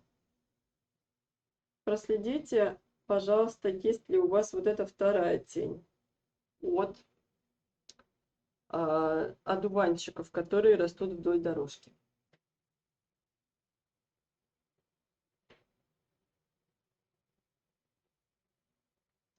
Вот сюда веточку можно выпустить, очень красиво у нас там идет деревце. Но это уже салатовой красочкой, можно мастихином даже. Давайте беленького добавим, да, уже не терпится. Вот кисть, она не до конца у меня вытерта, но это и неплохо. Белого добавляю в желтый в желтенький с зеленым.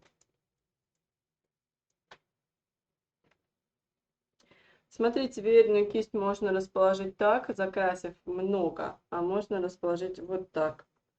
Тогда будут не такие уж большие штрихи. Эта краска у нас еще с вами пойдет на сирень, вот сюда. Поэтому ее можно с запасиком намешать. Здесь нужно не перестараться, потому что если мы сделаем слишком много сюда белого, то у нас, к сожалению, темнота может вся потеряться. Поэтому можно даже мастихинчиком вот так набрать и подкручивая вот таким образом. Мастихин.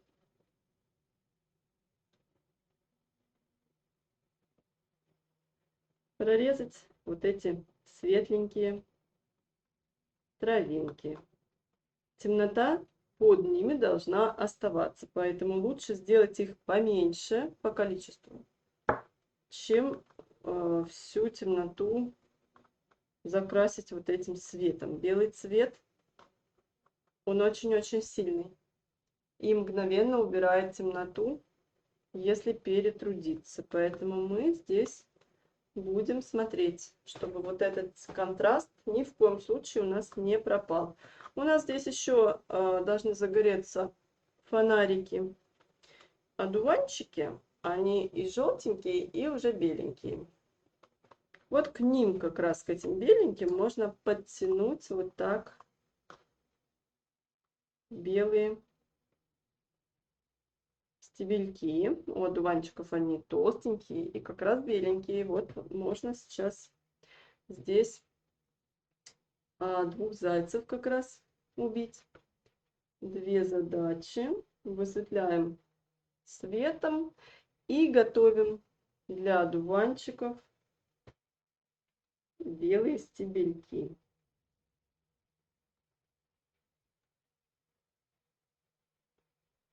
Проследите, вот этот пучок травки хочет расти, стремится вырасти. Проследите, чтобы у него тенюшка присутствовала обязательно. Белый цвет я уже успела сюда накинуть, но там нюансик будет небольшой. Пока на него не отвлекаемся. Ну что ж, давайте с окружением закончим. Наконец мы можем мастихинчиком, можем щетинкой кругленькой посадить одуванчики. Желтенькие и беленькие. Хотите, можете брать кадмий лимонный. Но здесь дело в том, что по слою краски я работаю, и здесь буквально на 2-3 одуванчика, вот я набираю столько красочки, и мне хватает на 2-3 одуванчика.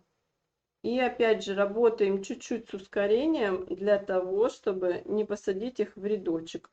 Когда обычно мы долго-долго думаем и выбираем место для одуванчиков, получается, к сожалению, так, что мы их сажаем слишком правильно, на слишком ровном расстоянии друг от друга.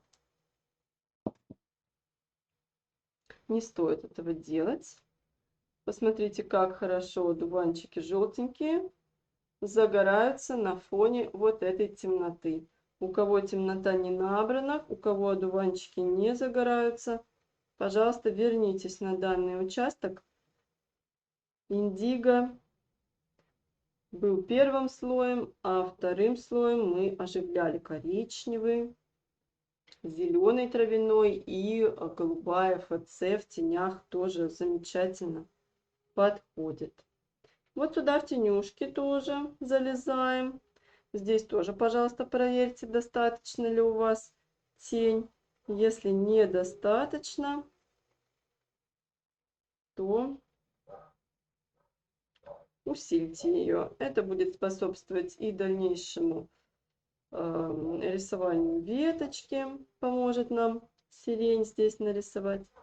И подчеркнет лавку.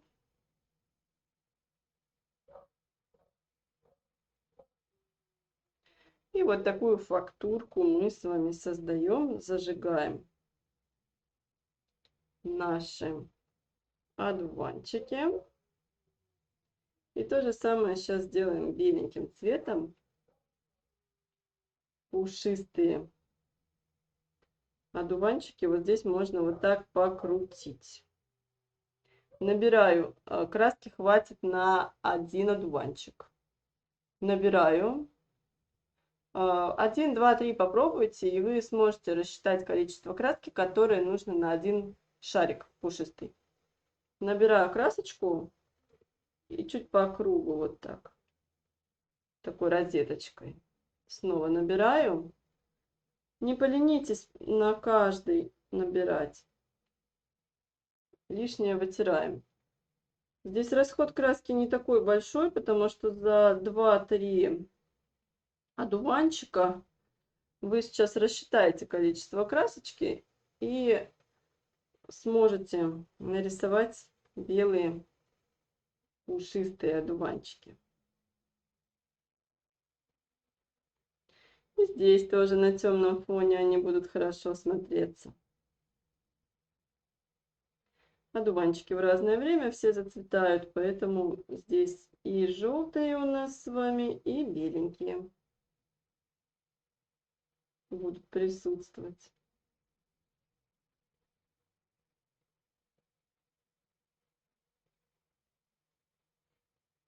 Тем временем наша подложечка уже подсыхает. Сейчас будем работать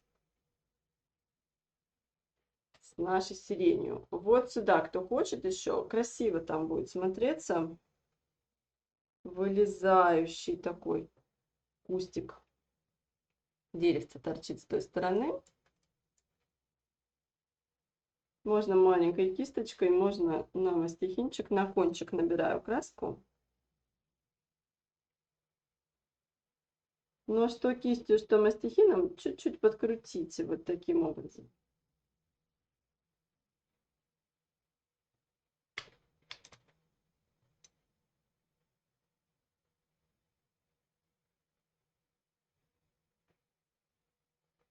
Досочку попортите, если ничего страшного, можно поправить. Там у нас голубоватый. Прикрываем немножечко часть дома. Добавляем зелени в картину.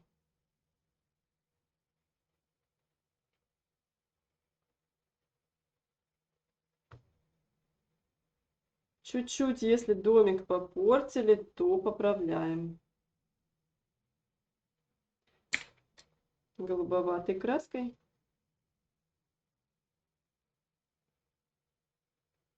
Подравниваю.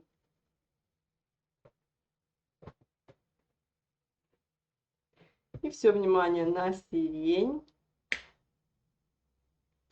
Сирень центральный в последнюю очередь рисуем, а в первую очередь то, что у нас по кругу. Ну, можно начать с белого. Здесь белый можно прокрасить. Вот даже весь вот этот грязновато-белый. Я сначала прокрашу холст остатками белил. Потом, когда выдавлю новый белый, уже будет здесь сирень с тенюшкой. Потому что вот эту грязноту, которую я с кисточки собрала, она у нас тенями сейчас окажется в более темном варианте. Пробегитесь, пожалуйста, вокруг глазками, вокруг букета, проверьте, чтобы была темнота здесь. Даже я бы еще парочку моментиков таких добавила. Сюда, вот сюда, чтобы форма букета не терялась за оляпистым фоном. Здесь, я надеюсь, у нас достаточно и так темно за счет коричневого, и здесь за счет коричневого тоже никаких светлых пятен у нас нет. Тогда я обновляю белую краску.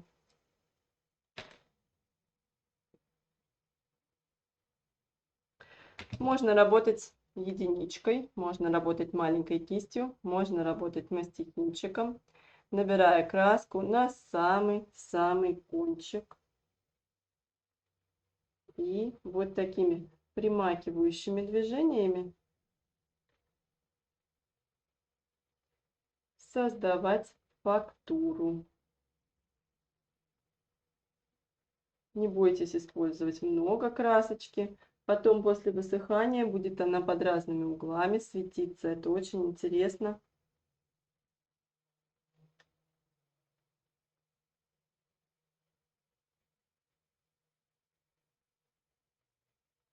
Как только вы замечаете, что краска загрязнилась, протирайте, пожалуйста. Используйте тряпочку обязательно.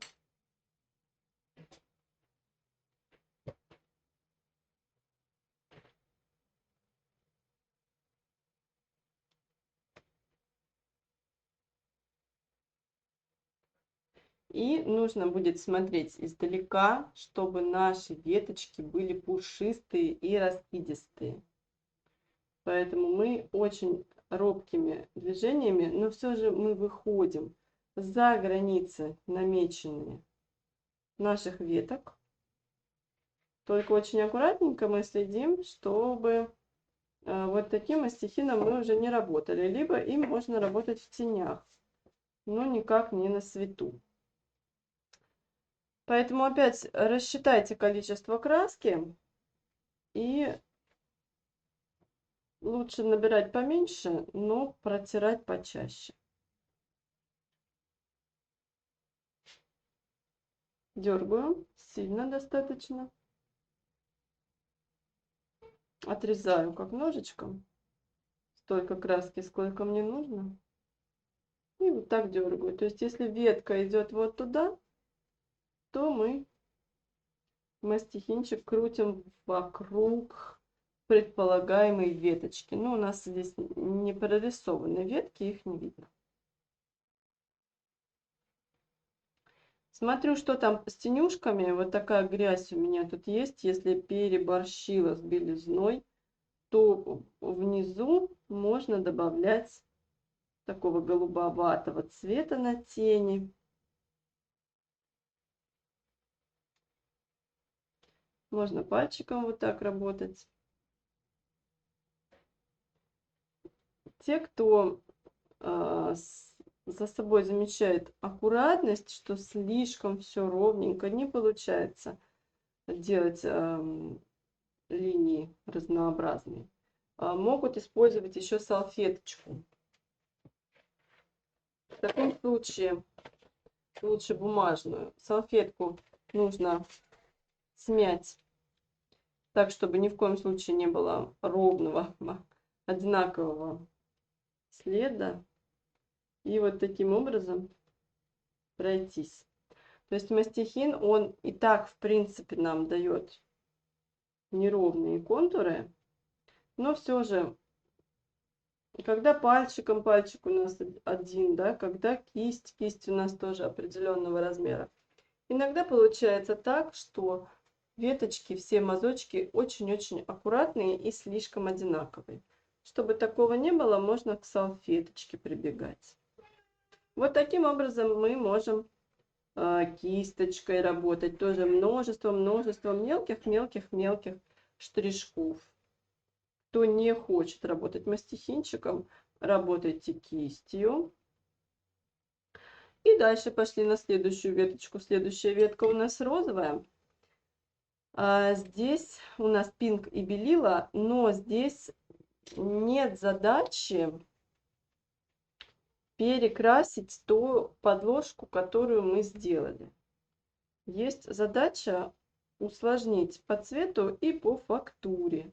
Если же вы кистью хорошо набираете и цвет, и фактуру, пожалуйста, продолжайте работать кистью. Вот, например, тени прорабатывать мастихином не обязательно. Если они у вас совпадают с цветом подложки, которую мы с вами сделали, пускай остается. Схожий цвет у нас на ветке дальше идет. Вот сюда.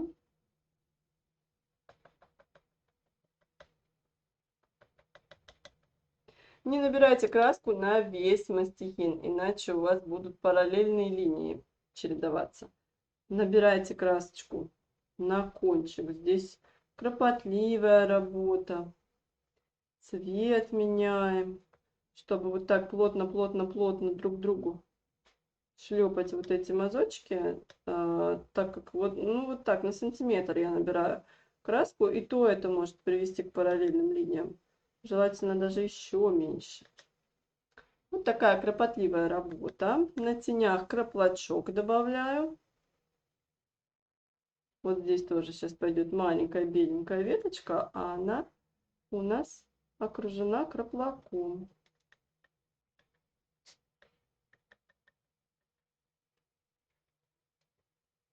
Мастихин одним движением можно очистить и сразу же перейти с краплака на белый. Это его преимущество перед кистью. Если вы решаете работать кистью, то, пожалуйста, работайте разными кисточками. Не нужно перемывать. Перемывание займет очень много времени, и в какой-то момент все равно, рано или поздно, может появиться грязючка, потому что вы должны переходить с розового на белый, с белого на зеленый. Пожалуйста, лучше использовать для этого разные кисти. Одна кисть у вас для белых веточек, одна для голубых, для розовых. Так букет будет ярче и чище.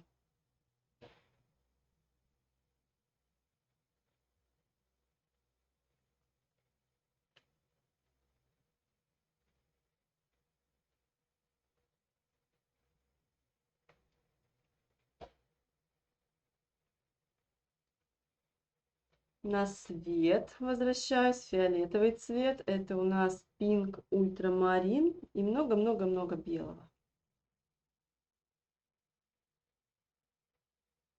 Можно ультрамарин заменять цирулиумом.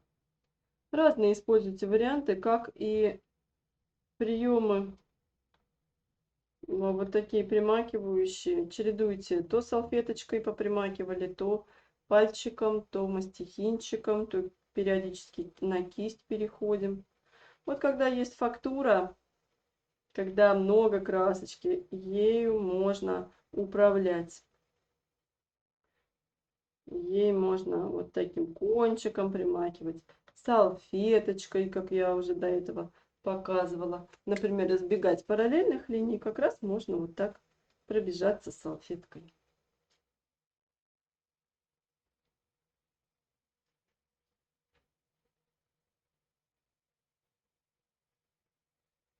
Здесь у нас цвета с этой стороны больше, я беленького добавляю прямо на фиолетовый. Избегайте, пожалуйста, попадания зелени. Кто акрилом работает, конечно, у вас уже фон высох.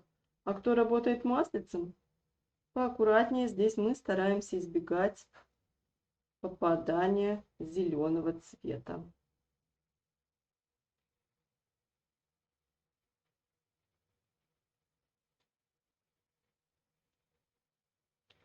Темная веточка в тени оказалась. По тону, по цвету меня все здесь устраивает. Мне только нужно добавить вот такой фактурки. Фиолетовый цвет мне здесь нравится. Здесь я использовала больше ультрамарина. Ультрамарин краплак. Белого немножко добавляла. И эту голубизну немножко перекидываю еще сюда. Сюда перекидываю. Красочки нужно много.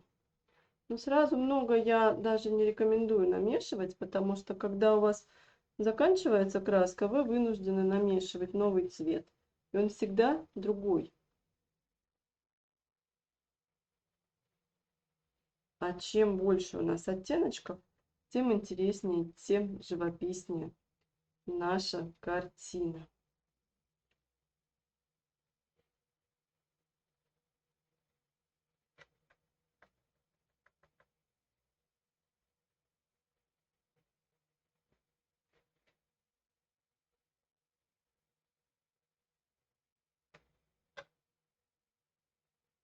Итак, у нас голубой на свету, можно его. Это ультрамарин, белила и немножко цирулиума. Смешивайте больше двух цветов, будет интереснее. На тенюшки, на свет добавляю.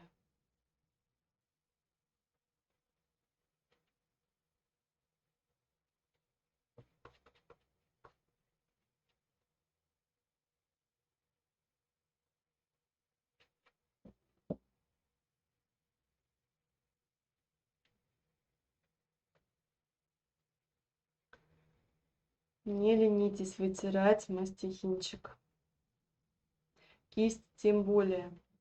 Вот сюда пошел вроде бы цвет одинаковый, цвет самих ветвей лиловый, но пошло чередование. Голубой, розовый, голубой, розовый. На свету этот цвет голубой, в тенях розовый. И у меня здесь упущена была белая ветка, где-то вот здесь она будет располагаться. Если что-то не помещается, это не страшно абсолютно. Мы за основу взяли сюжет и композицию. Ну а по цвету даже вы можете варьировать и делать совершенно разные оттенки. Смешивайте больше двух цветов. Тем более сейчас цвета у нас все хорошо друг с другом сочетаются. Розовые, голубые и белые. При смешивании дают нам бесконечное количество фиолетовых оттенков. Фиолетовый и светлую, фиолетовую светлую и фиолетовую темную вы можете использовать. Но не задерживайтесь на ней. Используйте их тоже в смесях. У кого холстики не слишком большие, даже я бы не рекомендовала использовать фиолетовые. Те, у кого большие холсты, просто чтобы не устать, не бросить картину, не устать намешивать фиолетовый цвет, а мы его с вами намешиваем из краплака и ультрамарина, а сейчас я даже не намешиваю, я беру просто ультрамарин и краплак. Чтобы не устать смешивать краску, вы можете добавлять фиолетовую темную и фиолетовую светлую. Но если холстик у вас не очень большой, то постарайтесь намешивать сами. Краплак, ультрамарин, краплак небесно-голубой, пинк ультрамарин будет поярче фиолетовый.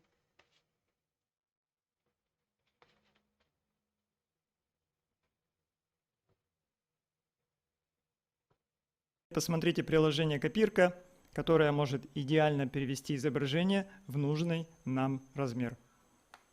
Посмотрите, прозрачный экран, и с помощью ползунка я делаю изображение, которое мне нужно нарисовать. Мы взяли портрет, и прямо через экран я вижу свой карандаш и контуры изображения. Переношу их так, как мне нужно. Также, если мне нужно прописать детали очень мелкие, то я просто увеличиваю экранчик, и детали становятся видны. Можно каждую мелочь прорисовать, установив телефон на какой-то предмет. Сейчас в данный момент он стоит на стаканчике.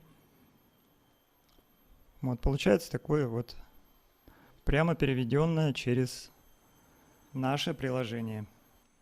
Сейчас мы взяли холст большой, 40 на 50, и решили перевести пейзаж. Прямо смотря в монитор, видим, как карандаш описывает нужные нам контуры и переводит.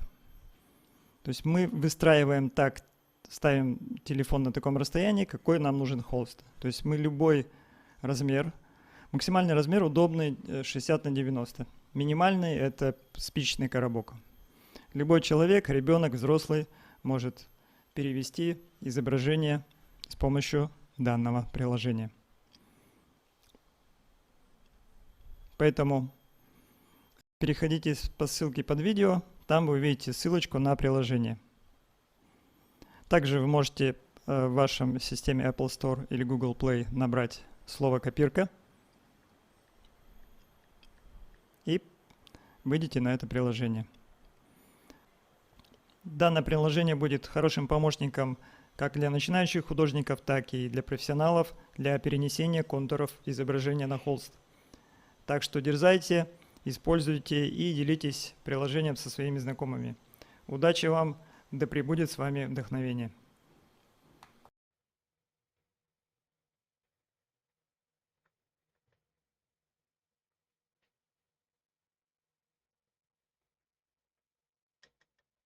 Чередуем материал, чередуем инструменты, салфеточка, мастихинчик, может быть, ватными палочками.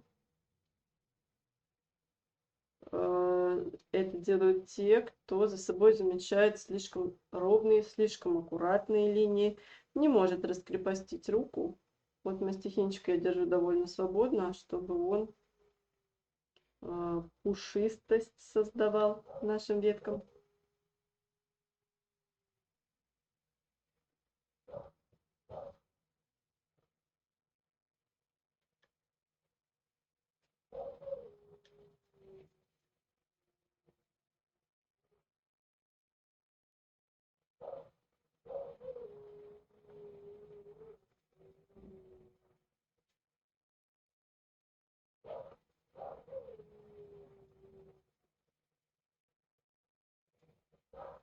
И здесь больше голубого. Красочки, видите, уходит довольно много. Обязательно обновляем.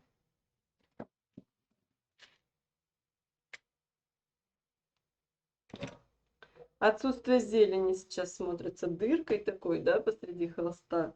Обязательно этот моментик мы с вами проработаем. Но листики, они выходят из букетика, поэтому они должны прикрыть уже имеющиеся ветви цветов. А те цветочки, листики, которые у нас в глубине, мы их с вами уже протонировали немножко.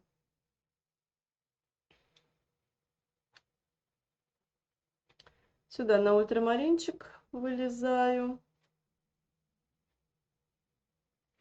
Более холодный, голубой.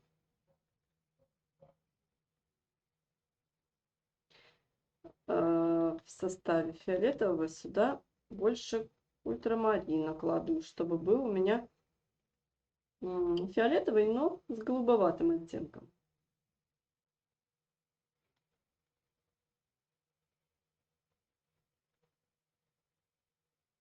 Пошла параллель. Снова беру салфеточку.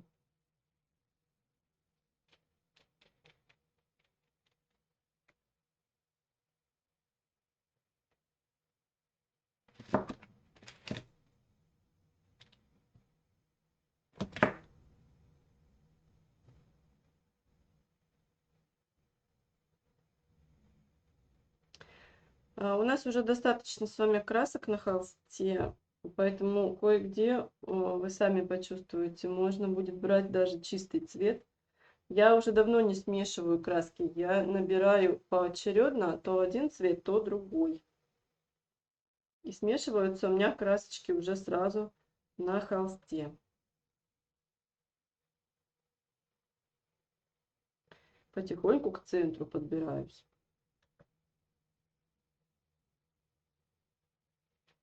Вот 3 цвета взяла сейчас. Цирулиум, белила, ультрамарин.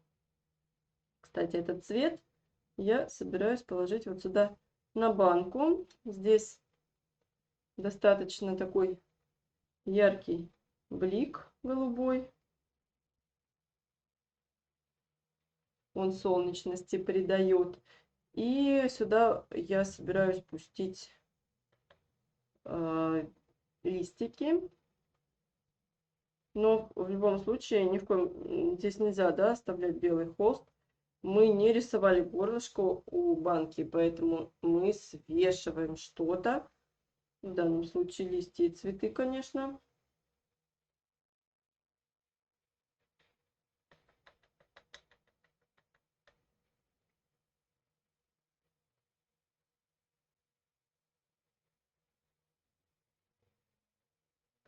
И подбираюсь я сюда к центру, светлая у меня веточка. Здесь смотрите, если вы видите, что очень-очень много краски, что белая ветка, ну никак здесь не нарисуется. Обязательно салфеткой протирайте этот участок. Не надо усложнять себе работу. Если акрилом, гуашью рисуете, у вас уже все высохло, вы можете накладывать краску сверху маслицем. Как раз здесь и так хорошо, и так. Если высохло, хорошо. Если не высохло, то можно вытереть. И вот сюда располагаю белую веточку. Но она не совсем белая, она тоже там тенюшки имеет. Если они сейчас в процессе работы не появятся сами, то я их дополнительно организую.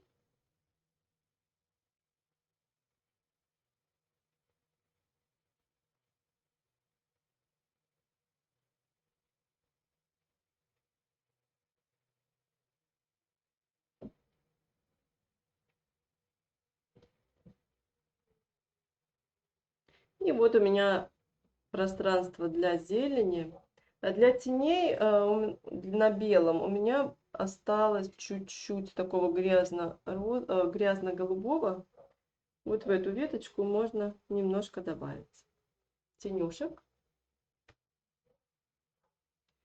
И возвращаемся мы с вами, смотрим, что сюда вот еще свесить. Ну, давайте еще чуть-чуть прямо веточку продлим.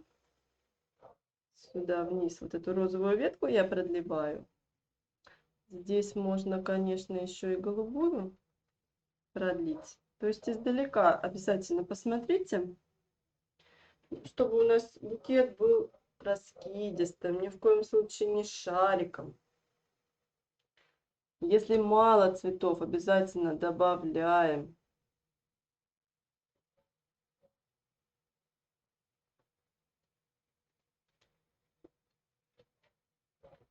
И на зеленушку.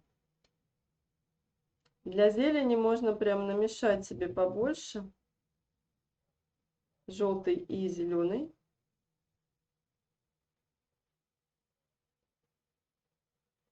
И не совсем примакивающим движением, а чуть-чуть все-таки полсантиметрика дать движение. Добавляю листиков. Листики как темные, так и светлые. Вспоминаем, как мы рисовали листья слева. Там есть и тени, и свет. Кистью, если мы это делаем, нажимаем на единичку посильнее, чтобы она давала довольно большой мазочек. И не просто отрываю, а чуть-чуть еще даю движение. Но делаю это довольно быстро для того, опять же, чтобы не напараллелить, не сделать одинаковых листьев в рядок, не высадить. Желтенького больше добавляйте на свет.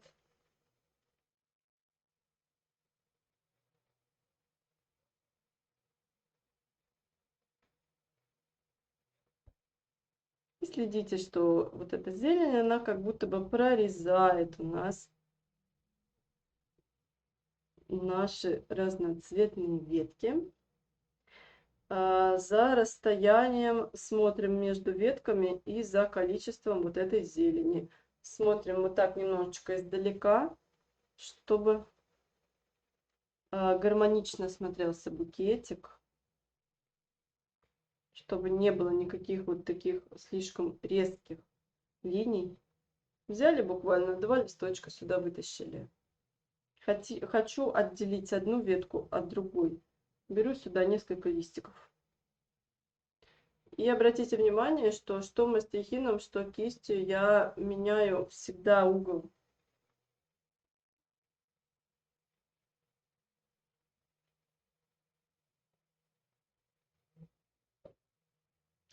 Обязательно из букета надо зелень вытащить. Выхожу на наши доски.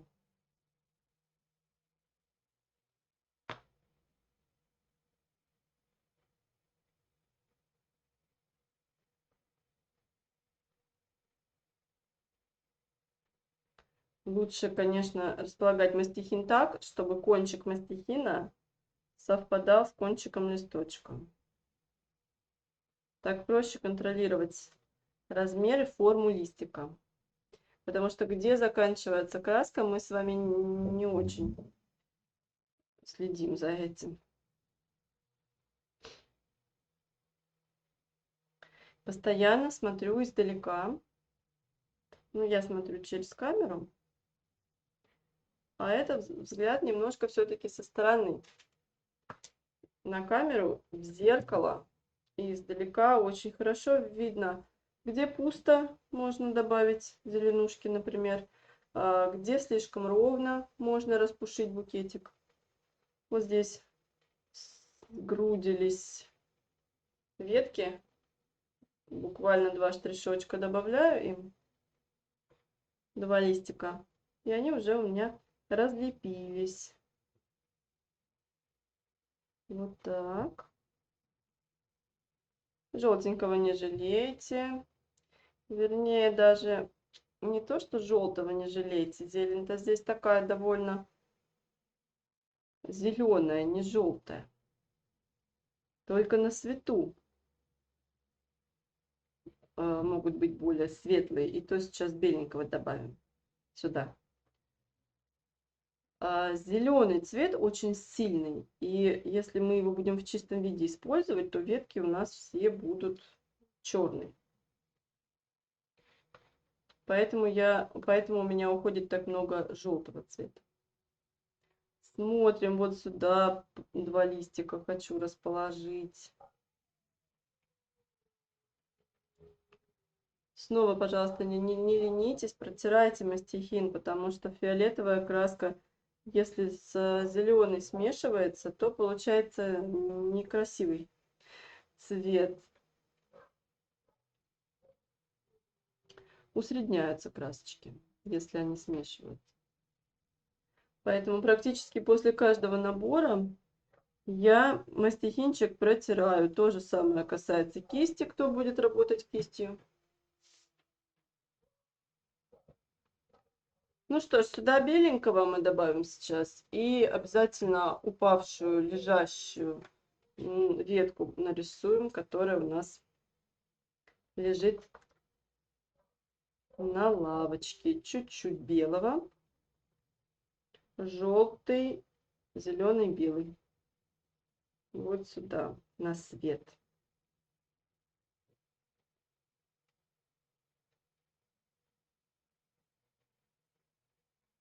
По темному я здесь работаю, поэтому приходится протирать кисть.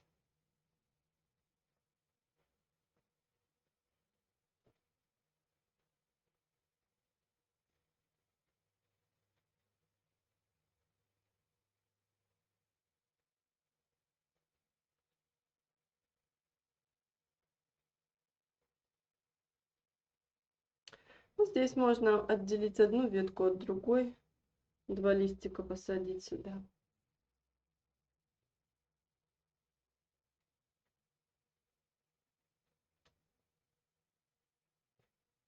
Смотрите, чтобы фактура была более-менее равномерна на всем нашем букете.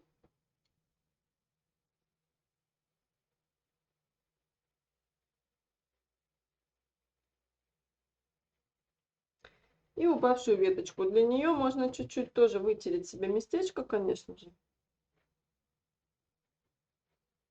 чтобы с формой определиться. Здесь два. Один вниз, один сюда. Прорисовать можно кистью, а высветлять мастихинчиком.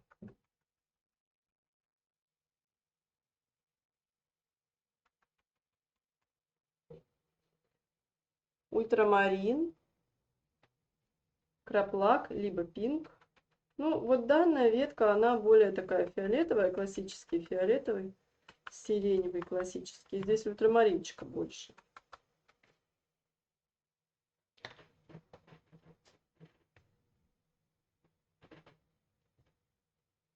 И набираю более голубой.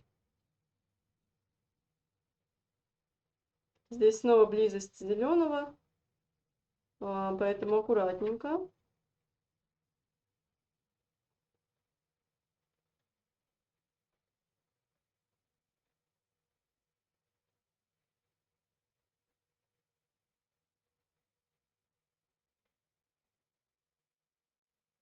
Далеко на мастихин не набираю, то есть на кончик только.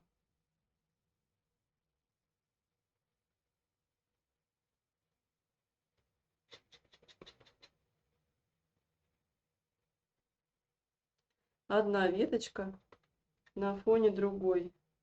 За счет чередования тень, свет, тень, свет. Сейчас даже я тенюшку еще добавлю.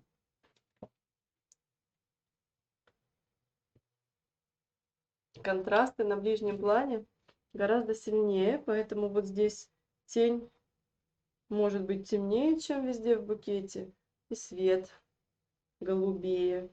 Следующая тень то же самое.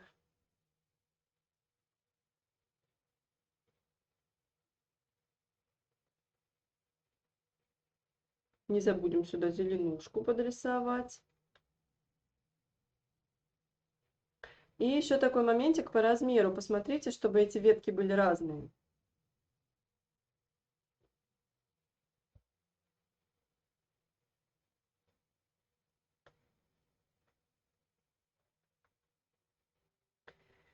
Подрисовываю. Здесь я кистью подрисую зеленые. Зеленые, зеленые с желтым. Много набираю на кисть, чтобы фактуры придерживаться. Кисть единичка, но она многофункциональная. Если на нее набрать побольше красочки, то вот такой волной можно за два приема нарисовать лист. Если посильнее нажать на кисть, побольше набрать краски, то за несколько движений можно сделать вот такую волнообразную линию. И для ветки оставляйте, пожалуйста, пространство, не забивайте все зеленью.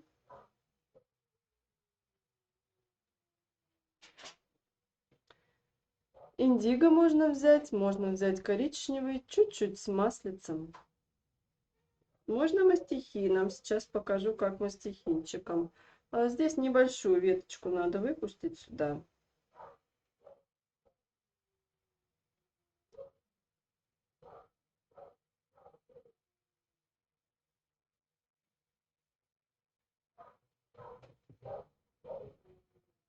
Небольшую веточку пропускаю. А мастихинчиком можно вот таким образом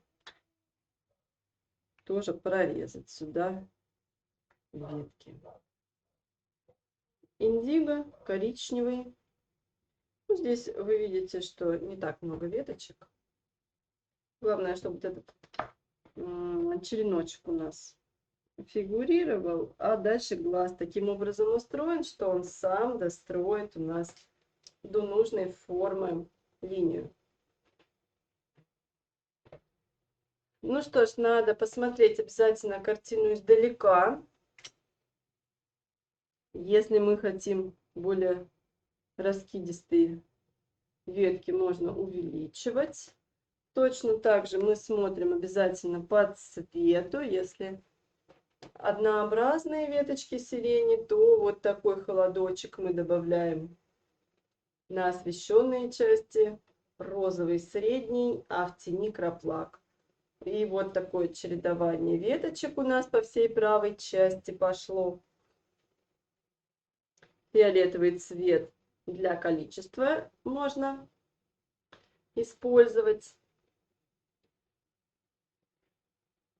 Смотрим за ровностью баночки, не попортилась ли у нас баночка при растушевках, при накладывании различных оттенков.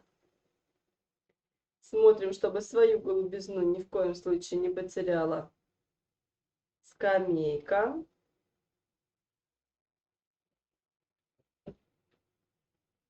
Смотрим, достаточно ли у нас одуванчиков.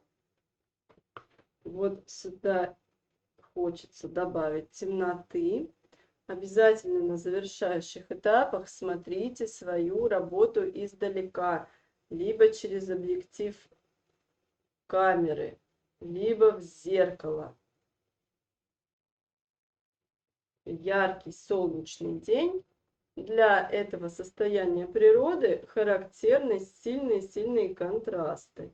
Поэтому у нас практически черная зелень в тенях здесь и салатово-яркая на свету, даже с добавлением белого, кое-где беленькие использовали. Обязательно подпишите вашу работу. Вот такой замечательный летний сюжет у нас получается. Обязательно работку мы с вами подписываем. Свою подпись в самый угол холста не забивайте, поскольку при оформлении в багет у нас с вами несколько миллиметров уйдет под багет. Вот такой замечательный летний сюжет у нас с вами получается. Обязательно присылайте нам фотографии работ, которые вы рисуете вместе со школой креатива. Мы всегда очень рады успехам наших учеников, гордимся своими учениками. И продолжайте рисовать вместе с нами. С вами была Валерия Крылова. До новых встреч, дорогие друзья! Пока-пока!